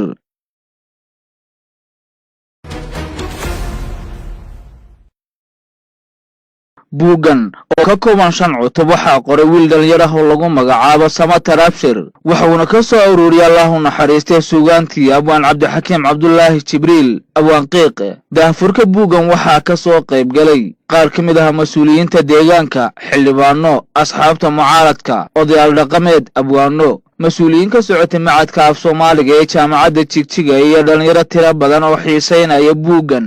qoraa samater wiilka dhalinyarada ee buuggan qoray oo munaasabadii daahfurkan hadalla ka soo jeediyay ayaa sheegay in qoridda buug oo uga dan lahaa inay hormuud u noqdaan ilaalinta xogaha abwaanada deegaanka waxa markaa nagu kalifay inaan buugga qorno waxa weeye inaan hormuud u noqono bal in abwaanadii deegaanka Soomaalida iyo deegaanka Soomaalida oo dhan ay leedahay in wax laga qoro inaan tijaabino oo hormuud ka noqono sababtoo ah markaan abwaanada wax laga qorayo waxa weeye ma jiro halgamaayaashii Soomaalida sida abwaanada loo xuso looma xuso sababtoo ah kayd kasta oo Soomaalidu leedahay wuxuu ku kaydsanaa afkana waxa ku gabiyi jiray ama si suugaanaysan dadka ugu gudbin jiray dadka halabuurka iyo abwaanada ahaayeen waxa tusaale kugu filan dhammaan halgankii Soomaalida ama 60kii ahaado ama intii ka horeysay ahaado dadka la xuso ee xogtooda la hayaa waa abwaano waxa la xuso ee lagu hayaano ma aha qoraal akademiga laakiin waxa weeyaan suugaan iyo maanso maadaama library-gii Soomaalida yihiin waxaan soo jeedinayaa abwaankan ma aha abwaanada kale oo dhan ee Soomaalida in la ilaaliyo xogtoodana la xifdiyo wasiirka dhaqanka iyo dalxiiska ee dowlad deegaanka Soomaalida iyo maayirka maamulka magaalada Jigjiga oo munaasabadan hadal ka soo jeediyay ayaa sheegay inay soo badanayaan isbedelkii kadib dhalinyarada xilka iska saarayso qorida buugaagta. arrintan waxay muujinaysaa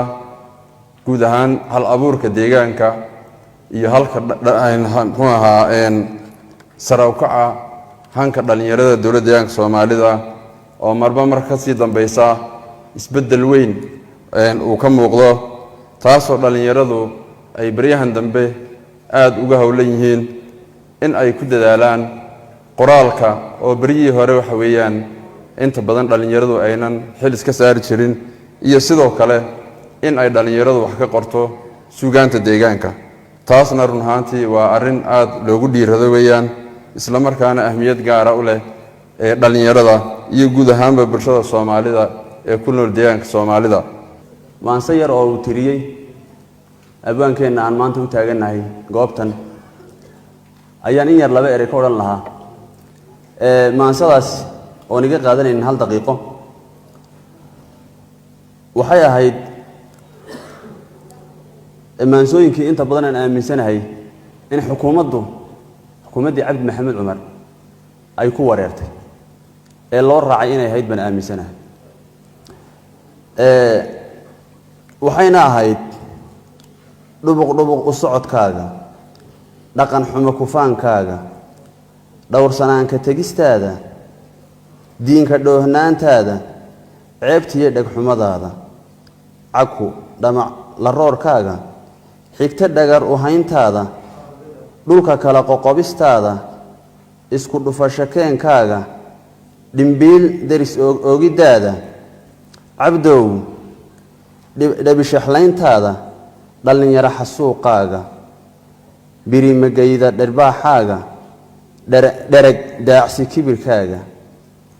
dhacdhac iyo afxumadaada dhadigood cambaaraynta hunguri dhiiranaantaada boob dhaqashadoonkaaga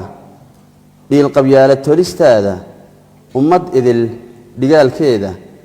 raas u dhaamin ogidaada xag u dheeli cararkaaga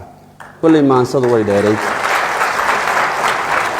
waxaana intii ay socotay munaasabadani lagu soo bandhigay taariikhda Allahu naxariistay abwaan Cabdixakiim Cabdullaahi Jibriil abwaan qiiq oo si weyn uga qayb qaatay iyadoona Allahu naxariistay abwaanka halkaas loogu duceeyay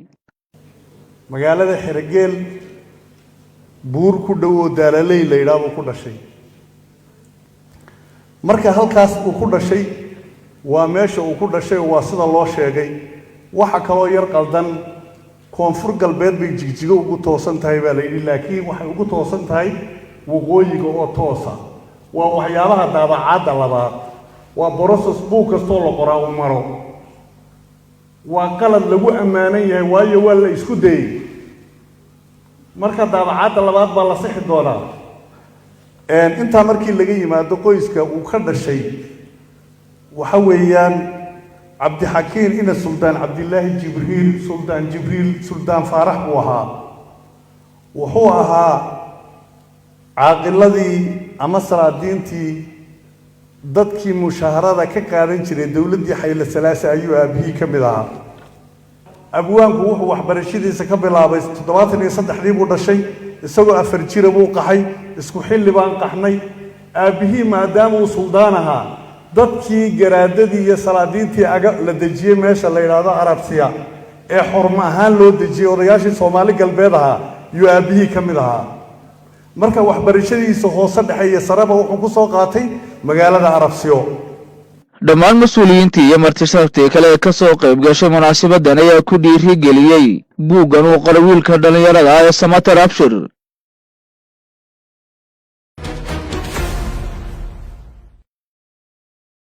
buuggan oo ka kooban 5 cutub waxaa qoray wiil dhalinyaro ah oo lagu magacaabo Samatar Abshir wuxuuna ka soo ururiyay Allahu naxariistay suugaantii abwaan Cabdixakiim Cabdullaahi Jibriil abwaan qiiq daafurka buuggan waxaa ka soo qayb galay qaar ka mid ah mas'uuliyiinta deegaanka xildhibaano asxaabta mucaaradka odayaal dhaqameed abwaano mas'uuliyiin ka socotay macadka af Soomaaliga ee jaamacadda Jigjiga iyo dhalinyaro tiro badan oo xiiseynaya buuggan qoraa Samatar wiilka dhalinyarada ee buuggan qoray oo munaasabadii daahfurkan hadalla ka soo jeediyay ayaa sheegay in qoridda buug oo uga dan lahaa inay hormudu noqdaan ilaalinta xogaha abwaanada deegaanka.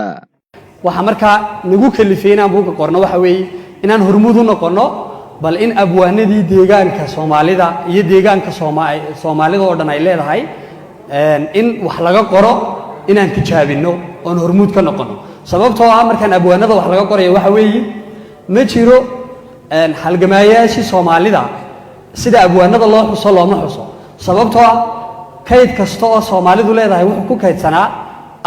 afkana waxa ku gabiyi jiray ama si suugaanaysan dadka ugu gudbin jiray dadka halabuurka iyo abwaanada ahaayeen waxa tusaale kugu filan dhammaan halgankii Soomaalida ama 60kii ahaado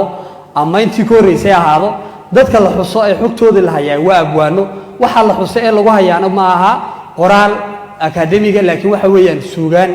iyo maanso maadaama library-gii Soomaalida yihiin waxaan soo jeedinayaa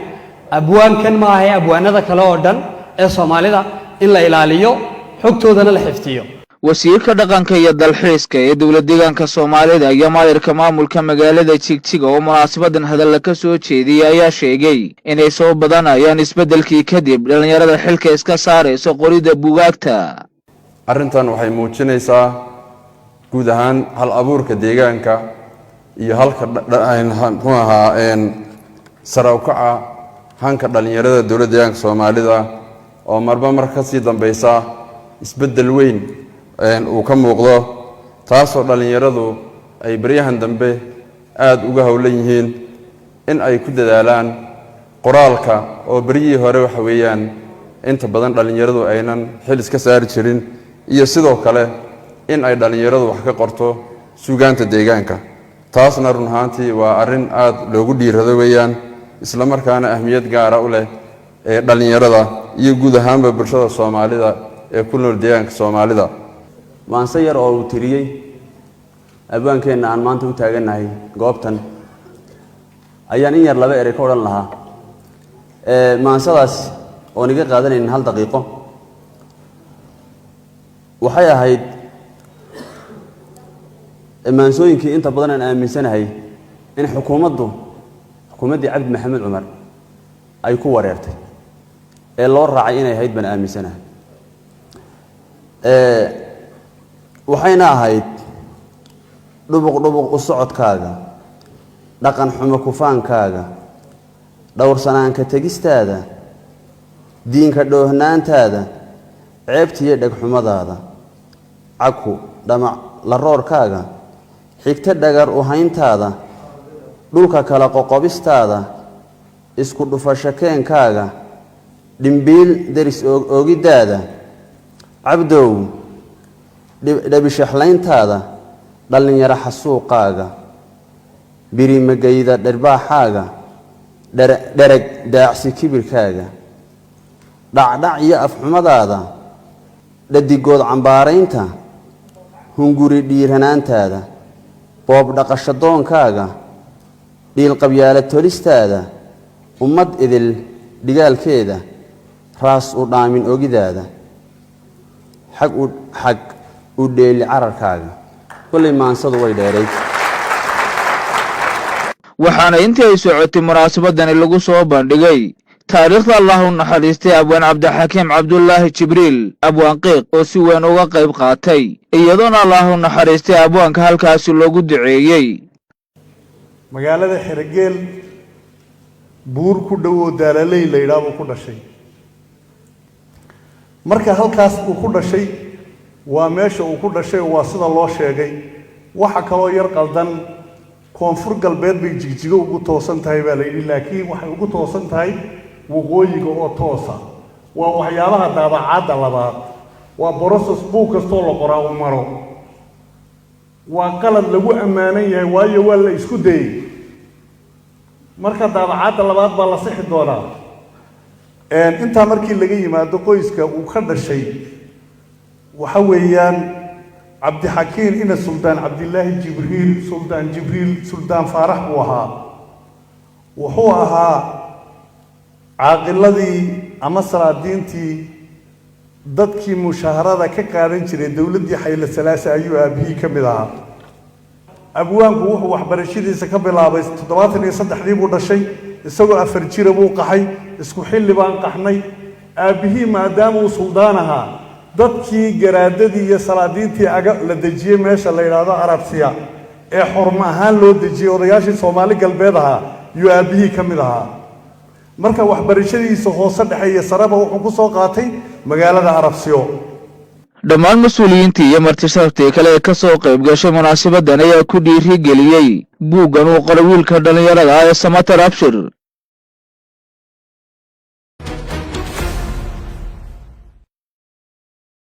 buuggan oo ka kooban 5 cutub waxaa qoray wiil dhalinyaro ah oo lagu magacaabo Samatar Abshir wuxuuna ka soo ururiyay Allahu naxariistay suugaantii abwaan Cabdixakiim Cabdullaahi Jibriil abwaan qiiqe daafurka buuggan waxaa ka soo qayb galay qaar ka mid ah mas'uuliyiinta deegaanka xildhibaano asxaabta mucaaradka odayaal dhaqameed abwaano mas'uuliyiin ka socotay macadka af Soomaaliga ee jaamacadda Jigjiga iyo dhalinyaro tiro badan oo xiiseynaya buuggan qoraa Samatar wiilka dhalinyarada ah buuggan qoray oo munaasabadii daafurkan hadal ka soo jeediyay ayaa sheegay in qorida buug oo uga dan lahaa inay hormuud u noqdaan ilaalinta xogaha abwaanada deegaanka waxa markaa nagu kalifeynaa buugga qorno waxa weeye inaan hormuud u noqono bal in abwaanadii deegaanka Soomaalida iyo deegaanka Soomaalida oo dhan ay leedahay in wax laga qoro inaan tijaabino oo hormuud ka noqono sababtoo ah markaan abwaanada wax laga qorayo waxa weeye ma jiro halgamaayaashii Soomaalida sida abwaanada loo xuso looma xuso sababtoo ah kayd kasta oo Soomaalidu leedahay wuxuu ku kaydsanaa afkana waxa ku gabiyi jiray ama si suugaanaysan dadka ugu gudbin jiray dadka halabuurka iyo abwaanada ahaayeen waxa tusaale kugu filan dhammaan halgankii Soomaalida ama 60kii ahaado ama intii ka horeysay ahaado dadka la xuso ay xogtooda la hayay waa abwaano waxa la xuso ee lagu hayaano ma aha qoraal akademiga laakiin waxa weeyaan suugaan iyo maanso maadaama library-gii Soomaalida yihiin waxaan soo jeedinayaa abwaankan ma aha abwaanada kale oo dhan ee Soomaalida in la ilaaliyo xogtoodana la xifdiyo wasiirka dhaqanka iyo dalxiiska ee dawladda deegaanka Soomaalida iyo maayirka maamulka magaalada Jigjiga oo munaasabadan hadal ka soo jeediyay ayaa sheegay inay soo badanayaan isbedelkii kadib dhalinyarada xilka iska saarayso qorida buugaagta arrintan waxay muujinaysaa guud ahaan hal abuurka deegaanka iyo halka muxuu ahaa sarawkaca hanka dhalinyarada dawladda deegaanka Soomaalida oo marba mar ka sii dambaysa isbedel weyn uu ka muuqdo taasoo dhalinyaradu ay baryahan dambe aad uga hawlan yihiin in ay ku dadaalaan qoraalka oo bariyii hore waxa weeyaan inta badan dhalinyaradu aynan xil iska saari jirin iyo sidoo kale in ay dhalinyaradu wax ka qorto suugaanta deegaanka taasna run ahaantii waa arrin aad loogu dhiirado weeyaan isla markaana ahmiyad gaara u leh ee dhalinyarada iyo guud ahaanba bulshada Soomaalida ee ku nool deegaanka Soomaalida maanse yar oo uu tiriyay abwaankeena aan maanta u taaganahay goobtan ayaan in yar laba eray ka oran lahaa maansadaas oo niga qaadanayn 1 daqiiqo waxay ahayd maansooyinkii inta badan aan aaminsanahay in xukuumaddii Cabdi Maxamed Cumar ay ku wareertay ee loo raacay inay ahayd ban aaminsanahay waxayna ahayd dhubuq u socodkaaga dhaqan xumo kufaankaaga dhowrsanaanka tegistaada diinka dhoohnaantaada ceebtiyo dhagxumadaada caku dhamac la roorkaaga xigta dhagar u hayntaada dhulka kala qoqobistaada isku dhufasho keenkaaga dhimbiil daris oogidaada cabdow dhabishaxlayntaada dhalinyaro xasuuqaaga birimagayda dhirbaaxaaga dhereg daacsi kibirkaaga dhacdhac iyo afxumadaada dhadigood cambaaraynta hunguri dhiiranaantaada boob dhaqashadoonkaaga dhiilqabyaala tolistaada ummad idil dhigaalkeeda raas u dhaamin ogidaada xag u dheeli cararkaaga kullay maansadu way dheeray waxaana intii ay socotay munaasabadani lagu soo bandhigay taariikhda allah u naxariistay abwaan cabdixakiim cabdulaahi jibriil abwaan qiiq oo si weyn uga qayb qaatay iyadoona allah u naxariistay abwaanka halkaasi loogu duceeyey magaalada xergeel buur ku dhow oo daalaley la yidhaahdo ku dhashay marka halkaas uu ku dhashay waa meesha uu ku dhashay waa sida loo sheegay waxa kaloo yar qaldan koonfur galbeed bay jigjigo ugu toosan tahay baa la yidhi laakiin waxay ugu toosan tahay waqooyiga oo toosa waa waxyaabaha daabacaadda labaad waa broses buug kastoo la qoraa u maro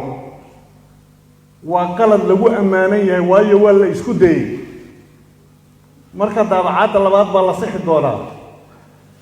intaa markii laga yimaado qoyska uu ka dhashay waxa weeyaan cabdixakiin ina suldaan cabdilaahi jibriil suldaan faarax buu ahaa wuxuu ahaa caaqiladii ama salaadiintii dadkii mushaharada ka qaadan jiray dowladdii xayle salaase ayuu aabihii ka mid ahaa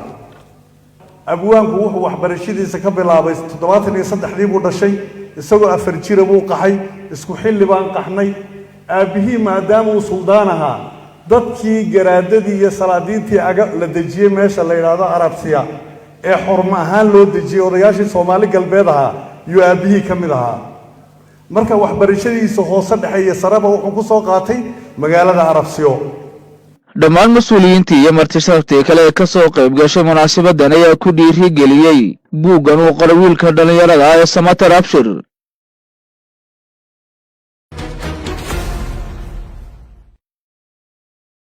buuggan oo ka kooban 5 cutub waxaa qoray wiil dhalinyaro ah oo lagu magacaabo samatar abshir waxuuna ka soo ururiyay allah u naxariistay suugaantii abwaan cabdixakiim cabdulaahi jibriil abwaan qiiq daahfurka buuggan waxaa ka soo qayb galay qaar ka mid ah mas-uuliyiinta deegaanka xildhibaano asxaabta mucaaradka odayaal dhaqameed abwaano mas-uuliyiin ka socotay macadka af soomaaliga ee jaamacadda jigjiga iyo dhalinyaro tiro badan oo xiiseynaya buuggan qoraa samatar wiilka dhalinyarada ee buuggan qoray oo munaasabadii daahfurkan hadalla ka soo jeediyay ayaa sheegay in qoridda buug oo uga dan lahaa inay hormuud u noqdaan ilaalinta xogaha abwaanada deegaanka waxa markaa nagu kalifay inaan buugga qorno waxa weeye inaan hormuud u noqono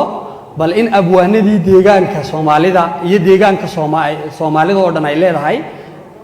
in wax laga qoro inaan tijaabino oo hormuud ka noqono sababtoo ah markaan abwaanada wax laga qorayo waxa weeye ma jiro halgamaayaashii Soomaalida sida abwaanada loo xuso looma xuso sababtoo ah kayd kasta oo Soomaalidu leedahay wuxuu ku kaydsanaa afkana waxa ku gabiyi jiray ama si suugaanaysan dadka ugu gudbin jiray dadka halabuurka iyo abwaanada ahaayeen waxa tusaale kugu filan dhammaan halgankii Soomaalida ama 60kii ahaado ama intii ka horeysay ahaado dadka la xuso ay xogtooda la hayay waa abwaano waxa la xuso ee lagu hayaano ma aha qoraal akademiga laakiin waxa weeyaan suugaan iyo maanso maadaama library-gii Soomaalida yihiin waxaan soo jeedinayaa abwaankan ma aha abwaanada kale oo dhan ee Soomaalida in la ilaaliyo xogtoodana la xifdiyo wasiirka dhaqanka iyo dalxiiska ee dowladda deegaanka Soomaalida iyo maayirka maamulka magaalada Jigjiga oo munaasabadan hadalla ka soo jeediyay ayaa sheegay inay soo badanayaan isbedelkii kadib dhalinyarada xilka iska saarayso qoridda buugaagta arrintan waxay muujinaysaa guud ahaan hal abuurka deegaanka iyo halka muxuu ahaa sare u kaca hanka dhalinyarada dowladda deegaanka Soomaalida oo marba mar ka sii dambaysa isbedel weyn uu ka muuqdo taasoo dhalinyaradu ay baryahan dambe aad uga howlan yihiin in ay ku dadaalaan qoraalka oo bariyii hore waxa weeyaan inta badan dhalinyaradu aynan xil iska saari jirin iyo sidoo kale in ay dhalinyaradu wax ka qorto suugaanta deegaanka taasna run ahaantii waa arrin aad loogu dhiirado weeyaan isla markaana ahmiyad gaara u leh ee dhalinyarada iyo guud ahaanba bulshada Soomaalida ee ku nool deegaanka Soomaalida maanse yar oo uu tiriyey abwaankeena aan maanta u taaganahay goobtan ayaan in yar laba eray ka odhan lahaa maansadaas oo niga qaadanayn 1 daqiiqo waxay ahayd maansooyinkii inta badan aan aaminsanahay in xukuumaddii Cabdi Maxamed Cumar ay ku wareertay ee loo raacay inay ahayd ban aaminsanahay waxayna ahayd dhubuq u socodkaaga dhaqan xumo kufaankaaga dhowrsanaanka tegistaada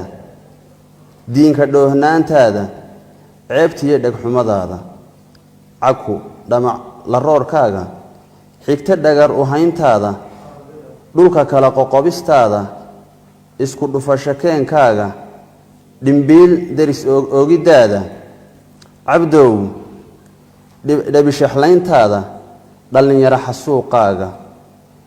birimagayda dhirbaaxaaga dhereg daacsi kibirkaaga dhacdhac iyo afxumadaada dhadigood cambaaraynta hunguri dhiiranaantaada boob dhaqasho doonkaaga dhiilqabyaala tolistaada ummad idil dhigaalkeeda raas u dhaamin ogidaada xag u dheeli cararkaaga kullay maansadu way dheerayd waxaana intii ay socotay munaasabadani lagu soo bandhigay taariikhda allah u naxariistay abwaan cabdixakiim cabdulaahi jibriil abwaan qiiq oo si weyn uga qayb qaatay iyadoona allah u naxariistay abwaanka halkaasi loogu duceeyey magaalada xerogeel buur ku dhow oo daalaley la yidhaah buu ku dhashay marka halkaas uu ku dhashay waa meesha uu ku dhashay waa sida loo sheegay waxa kaloo yar qaldan koonfur galbeed bay jigjigo ugu toosan tahay baa la yidhi laakiin waxay ugu toosan tahay waqooyiga oo toosa waa waxyaabaha daabacaadda labaad waa broses buug kastoo la qoraa u maro waa qalad lagu ammaanan yahay waayo waa la isku dayey marka daabacaadda labaad baa la sixi doonaa intaa markii laga yimaado qoyska uu ka dhashay waxa weeyaan cabdixakiin ina suldaan cabdilaahi jibriil suldaan faarax buu ahaa wuxuu ahaa caaqiladii ama salaadiintii dadkii mushaharada ka qaadan jiray dowladdii xayle salaase ayuu aabihii ka mid ahaa abwaanku wuxuu waxbarashadiisa ka bilaabay 73 buu dhashay isagoo 4 jir buu qaxay isku xilli baan qaxnay aabihii maadaama uu suldaan ahaa dadkii garaadadii iyo salaadiintii aga la dejiyay meesha la yiraahdo Arabsiya ee xurmo ahaan loo dejiyay odayaashii Soomaali galbeed ahaa iyo aabihii ka mid ahaa marka waxbarashadiisa hoose dhexe iyo saraba wuxuu ku soo qaatay magaalada Arabsiyo dhammaan mas'uuliyiintii iyo martishaartii kale ee ka soo qayb gashay munaasabadan ayaa ku dhiirigeliyay buuggan uu qoray wiilka dhalinyarada ah ee Samatar Abshir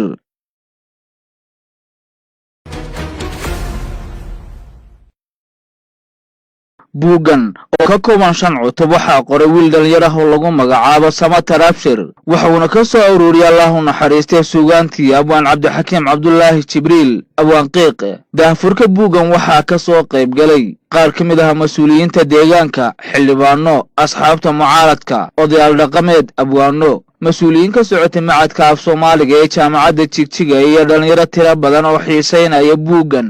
qoraa Samatar wiilka dhalinyarada ah buuggan qoray oo munaasabadii daafurkan hadal ka soo jeediyay ayaa sheegay in qorida buug oo uga dan lahaa inay hormuud u noqdaan ilaalinta xogaha abwaanada deegaanka waxa markaa nagu kalifeynaa buugga qorno waxa weeye inaan hormuud u noqono bal in abwaanadii deegaanka Soomaalida iyo deegaanka Soomaalida oo dhan ay leedahay in wax laga qoro inaan tijaabino oo hormuud ka noqono sababtoo ah markaan abwaanada wax laga qorayo waxa weeye ma jiro halgamaayaashii Soomaalida sida abwaanada loo xuso looma xuso sababtoo ah kayd kasta oo Soomaalidu leedahay wuxuu ku kaydsanaa afkana waxa ku gabiyi jiray ama si suugaanaysan dadka ugu gudbin jiray dadka halabuurka iyo abwaanada ahaayeen waxa tusaale kugu filan dhammaan halgankii Soomaalida ama 60kii ahaado ama intii ka horeysay ahaado dadka la xuso ay xogtooda la hayay waa abwaano waxa la xuso ee lagu hayaano ma aha qoraal akademiga laakiin waxa weeyaan suugaan iyo maanso maadaama library-gii Soomaalida yihiin waxaan soo jeedinayaa abwaankan ma aha abwaanada kale oo dhan ee Soomaalida in la ilaaliyo xogtoodana la xifdiyo wasiirka dhaqanka iyo dalxiiska ee dawladda deegaanka Soomaalida iyo maayirka maamulka magaalada Jigjiga oo munaasabadan hadal ka soo jeediyay ayaa sheegay inay soo badanayaan isbedelkii kadib dhalinyarada xilka iska saarayso qorida buugaagta arrintan waxay muujinaysaa guud ahaan hal abuurka deegaanka iyo halka muxuu ahaa sare u kaca hanka dhalinyarada dowladda deegaanka soomaalida oo marba mar ka sii dambaysa isbeddel weyn uu ka muuqdo taasoo dhalinyaradu ay baryahan dambe aad uga howlan yihiin in ay ku dadaalaan qoraalka oo baryihii hore waxa weeyaan inta badan dhalinyaradu aynan xil iska saari jirin iyo sidoo kale in ay dhalinyaradu wax ka qorto suugaanta deegaanka taasna run ahaantii waa arrin aad loogu dhiirado weeyaan isla markaana ahmiyad gaara u leh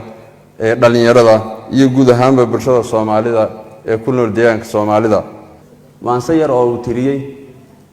abwaankeenna aan maanta u taagannahay goobtan ayaan in yar laba erey ka odhan lahaa maansadaas oon iga qaadanaynin 1 daqiiqo waxay ahayd maansooyinkii inta badan aan aaminsanahay in xukuumaddii cabdi maxamed cumar ay ku wareertay ee loo raacay inay ahayd baan aaminsanahay waxayna ahayd dhubuq u socodkaaga dhaqan xumo kufaankaaga dhowrsanaanka tegistaada diinka dhoohnaantaada ceebtiiyo dhegxumadaada caku dhamac la roorkaaga xigto dhagar u hayntaada dhulka kala qoqobistaada isku dhufasho keenkaaga dhimbiil deris oogiddaada cabdow dhabishaxlayntaada dhallinyaro xasuuqaaga birimagayda dhirbaaxaaga dhereg daacsi kibirkaaga dhacdhac iyo afxumadaada dhadigood cambaaraynta hunguri dhiiranaantaada boob dhaqasho doonkaaga dhiilqabyaala tolistaada ummad idil dhigaalkeeda raas u dhaamin ogidaada xag u dheeli cararkaaga kullay maansadu way dheerayd waxaana intii ay socotay munaasabadani lagu soo bandhigay taariikhda allah u naxariistay abwaan cabdixakiim cabdulaahi jibriil abwaan qiiq oo si weyn uga qayb qaatay iyadoona allah u naxariistay abwaanka halkaasi loogu duceeyey magaalada xerogeel buur ku dhow oo daalaley la yidhaah buu ku dhashay marka halkaas uu ku dhashay waa meesha uu ku dhashay waa sida loo sheegay waxa kaloo yar qaldan koonfur galbeed bay jigjigo ugu toosan tahay baa la yidhi laakiin waxay ugu toosan tahay waqooyiga oo toosa waa waxyaabaha daabacaadda labaad waa broses buug kastoo la qoraa u maro waa qalad lagu ammaanan yahay waayo waa la isku dayey marka daabacaadda labaad baa la sixi doonaa intaa markii laga yimaado qoyska uu ka dhashay waxa weeyaan cabdixakiin ina suldaan cabdilaahi jibriil suldaan faarax buu ahaa wuxuu ahaa caaqiladii ama salaadiintii dadkii mushaharada ka qaadan jiray dowladdii xayle salaase ayuu aabihii ka mid ahaa abwaanku wuxuu waxbarashadiisa ka bilaabay 73 buu dhashay isagoo 4 jira buu qaxay isku xilli baan qaxnay aabihii maadaama uu suldaan ahaa dadkii garaadadii iyo salaadiintii la dejiyey meesha la yidhaahdo arabsiya ee xormo ahaan loo dejiyey odayaashii soomaali galbeed ahaa yuu aabihii ka mid ahaa marka waxbarashadiisa hoose dhexe iyo sareba wuxuu ku soo qaatay magaalada arabsiyo dhammaan mas-uuliyiintii iyo martisharaftii kale ee ka soo qayb gashay munaasabadan ayaa ku dhiirigeliyey buuggan uu qoray wiilka dhallinyarada ah ee samater abshir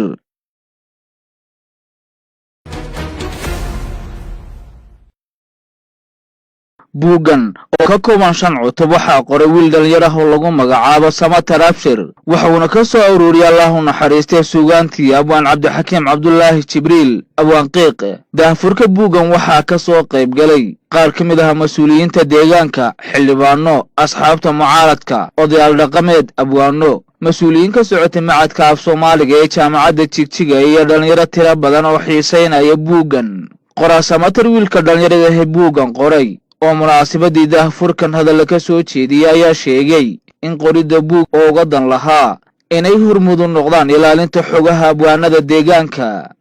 waxa markaa nagu kalifay inaan buugga qorno waxa weeye inaan hormuud u noqono bal in abwaanadii deegaanka Soomaalida iyo deegaanka Soomaalida oo dhan ay leedahay in wax laga qoro inaan tijaabino oon hormuud ka noqono sababtoo ah markaan abwaanada wax laga qorayo waxa weeye ma jiro halgamaayaashii Soomaalida sida abwaanada loo xuso looma xuso sababtoo ah kayd kasta oo Soomaalidu leedahay wuxuu ku kaydsanaa afkana waxa ku gabiyi jiray ama si suugaanaysan dadka ugu gudbin jiray dadka halabuurka iyo abwaanada ahaayeen waxa tusaale kugu filan dhammaan halgankii Soomaalida ama 60kii ahaado ama intii ka horeysay ahaado dadka la xuso ay xogtooda la hayay waa abwaano waxa la xuso ee lagu hayaano ma aha qoraal akademiga laakiin waxa weeyaan suugaan iyo maanso maadaama library-gii Soomaalida yihiin waxaan soo jeedinayaa abwaankan ma aha abwaanada kale oo dhan ee Soomaalida in la ilaaliyo xogtoodana la xifdiyo wasiirka dhaqanka iyo dalxiiska ee dawlad deegaanka Soomaalida iyo maayirka maamulka magaalada Jigjiga oo munaasabadan hadal ka soo jeediyay ayaa sheegay inay soo badanayaan isbedelkii kadib dhalinyarada xilka iska saarayso qorida buugaagta arrintan waxay muujinaysaa guud ahaan hal abuurka deegaanka iyo halka muxuu ahaa sare u kaca hanka dhalinyarada dawlad deegaanka Soomaalida oo marba mar ka sii dambaysa isbedel weyn uu ka muuqdo taasoo dhalinyaradu ay baryahan dambe aad uga hawlan yihiin in ay ku dadaalaan qoraalka oo bariyii hore waxa weeyaan inta badan dhalinyaradu aynan xil iska saari jirin iyo sidoo kale in ay dhalinyaradu wax ka qorto suugaanta deegaanka taasna run ahaantii waa arrin aad loogu dhiirado weeyaan isla markaana ahmiyad gaar ah u leh ee dhalinyarada iyo guud ahaanba bulshada Soomaalida ee ku nool deegaanka Soomaalida maanse yar oo uu tiriyey abwaankeena aan maanta u taaganahay goobtan ayaan in yar laba eray ka odhan lahaa maansadaas oo niga qaadanaynin 1 daqiiqo waxay ahayd maansooyinkii inta badan aan aaminsanahay in xukuumaddii Cabdi Maxamed Cumar ay ku wareertay ee loo raacay inay ahayd ban aaminsanahay waxayna ahayd dhubuq u socodkaaga dhaqan xumo kufaankaaga dhowrsanaanka tegistaada diinka dhoohnaantaada ceebtiyo dhagxumadaada caku dhamac la roorkaaga xigta dhagar u hayntaada dhulka kala qoqobistaada isku dhufasho keenkaaga dhimbiil daris oogidaada cabdow dhabishaxlayntaada dhalinyaro xasuuqaaga birimagayda dhirbaaxaaga dhereg daacsi kibirkaaga dhacdhac iyo afxumadaada dhadigood cambaaraynta hunguri dhiiranaantaada boob dhaqasho doonkaaga dhiilqabyaala tolistaada ummad idil dhigaalkeeda raas u dhaamin ogidaada xag u dheeli cararkaaga kulli maansadu way dheerayd waxaana intii ay socotay munaasabadani lagu soo bandhigay taariikhda Allah u naxariistay abwaan Cabdixakiim Cabdullaahi Jibriil abwaan qiiq oo si weyn uga qayb qaatay iyadoona Allah u naxariistay abwaanka halkaas loogu duceeyay magaalada Xirgeel buur ku dhaw Daalaley la yiraahdo ku dhashay marka halkaas uu ku dhashay waa meesha uu ku dhashay waa sida loo sheegay waxa kale yar qaldan koonfur galbeed bay Jigjiga ugu toosan tahay baa la yiri laakiin waxay ugu toosan tahay waqooyiga oo toosa waa waxyaabaha daabacaadda labaad waa process buug kastoo la qoraa u maro waa qalad lagu amaanan yahay waayo waa la isku dayay marka daabacaadda labaad baa la sixi doonaa inta markii laga yimaado qoyska uu ka dhashay waxa weeyaan Cabdixakiim ina Suldaan Cabdillaahi Jibriil Suldaan Faarax buu ahaa wuxuu ahaa caaqiladii ama salaadiintii dadkii mushaharada ka qaadan jiray dawladdii Xayla Salaasa ayuu aabihii ka mid ahaa abwaanku wuxuu waxbarashadiisa ka bilaabay 73 buu dhashay isagoo 4 jir buu qaxay isku xilli baan qaxnay aabihii maadaama uu suldaan ahaa dadkii garaadadii iyo salaadiintii aga la dajiyay meesha la yiraahdo Arabsiya ee xurmo ahaan loo dajiyay odayaashii Soomaali galbeed ahaa iyo aabihii ka mid ahaa marka waxbarashadiisa hoose dhexe iyo sareba wuxuu ku soo qaatay magaalada Arabsiyo. dhammaan mas'uuliyiintii iyo martisharaftii kale ee ka soo qayb gashay munaasabadan ayaa ku dhiirigeliyey buuggan uu qoray wiilka dhalinyarada ah ee Samatar Abshir.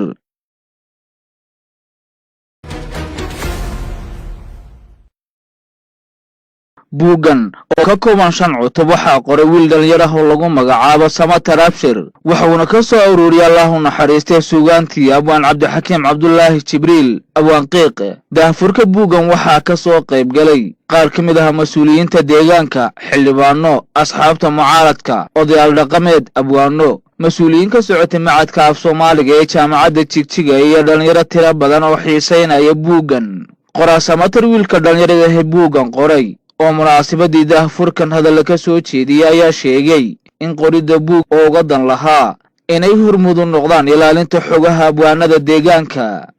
waxa markaa nagu kalifeynaa buugga qorno waxa weeye inaan hormudu noqono bal in abwaanadii deegaanka Soomaalida iyo deegaanka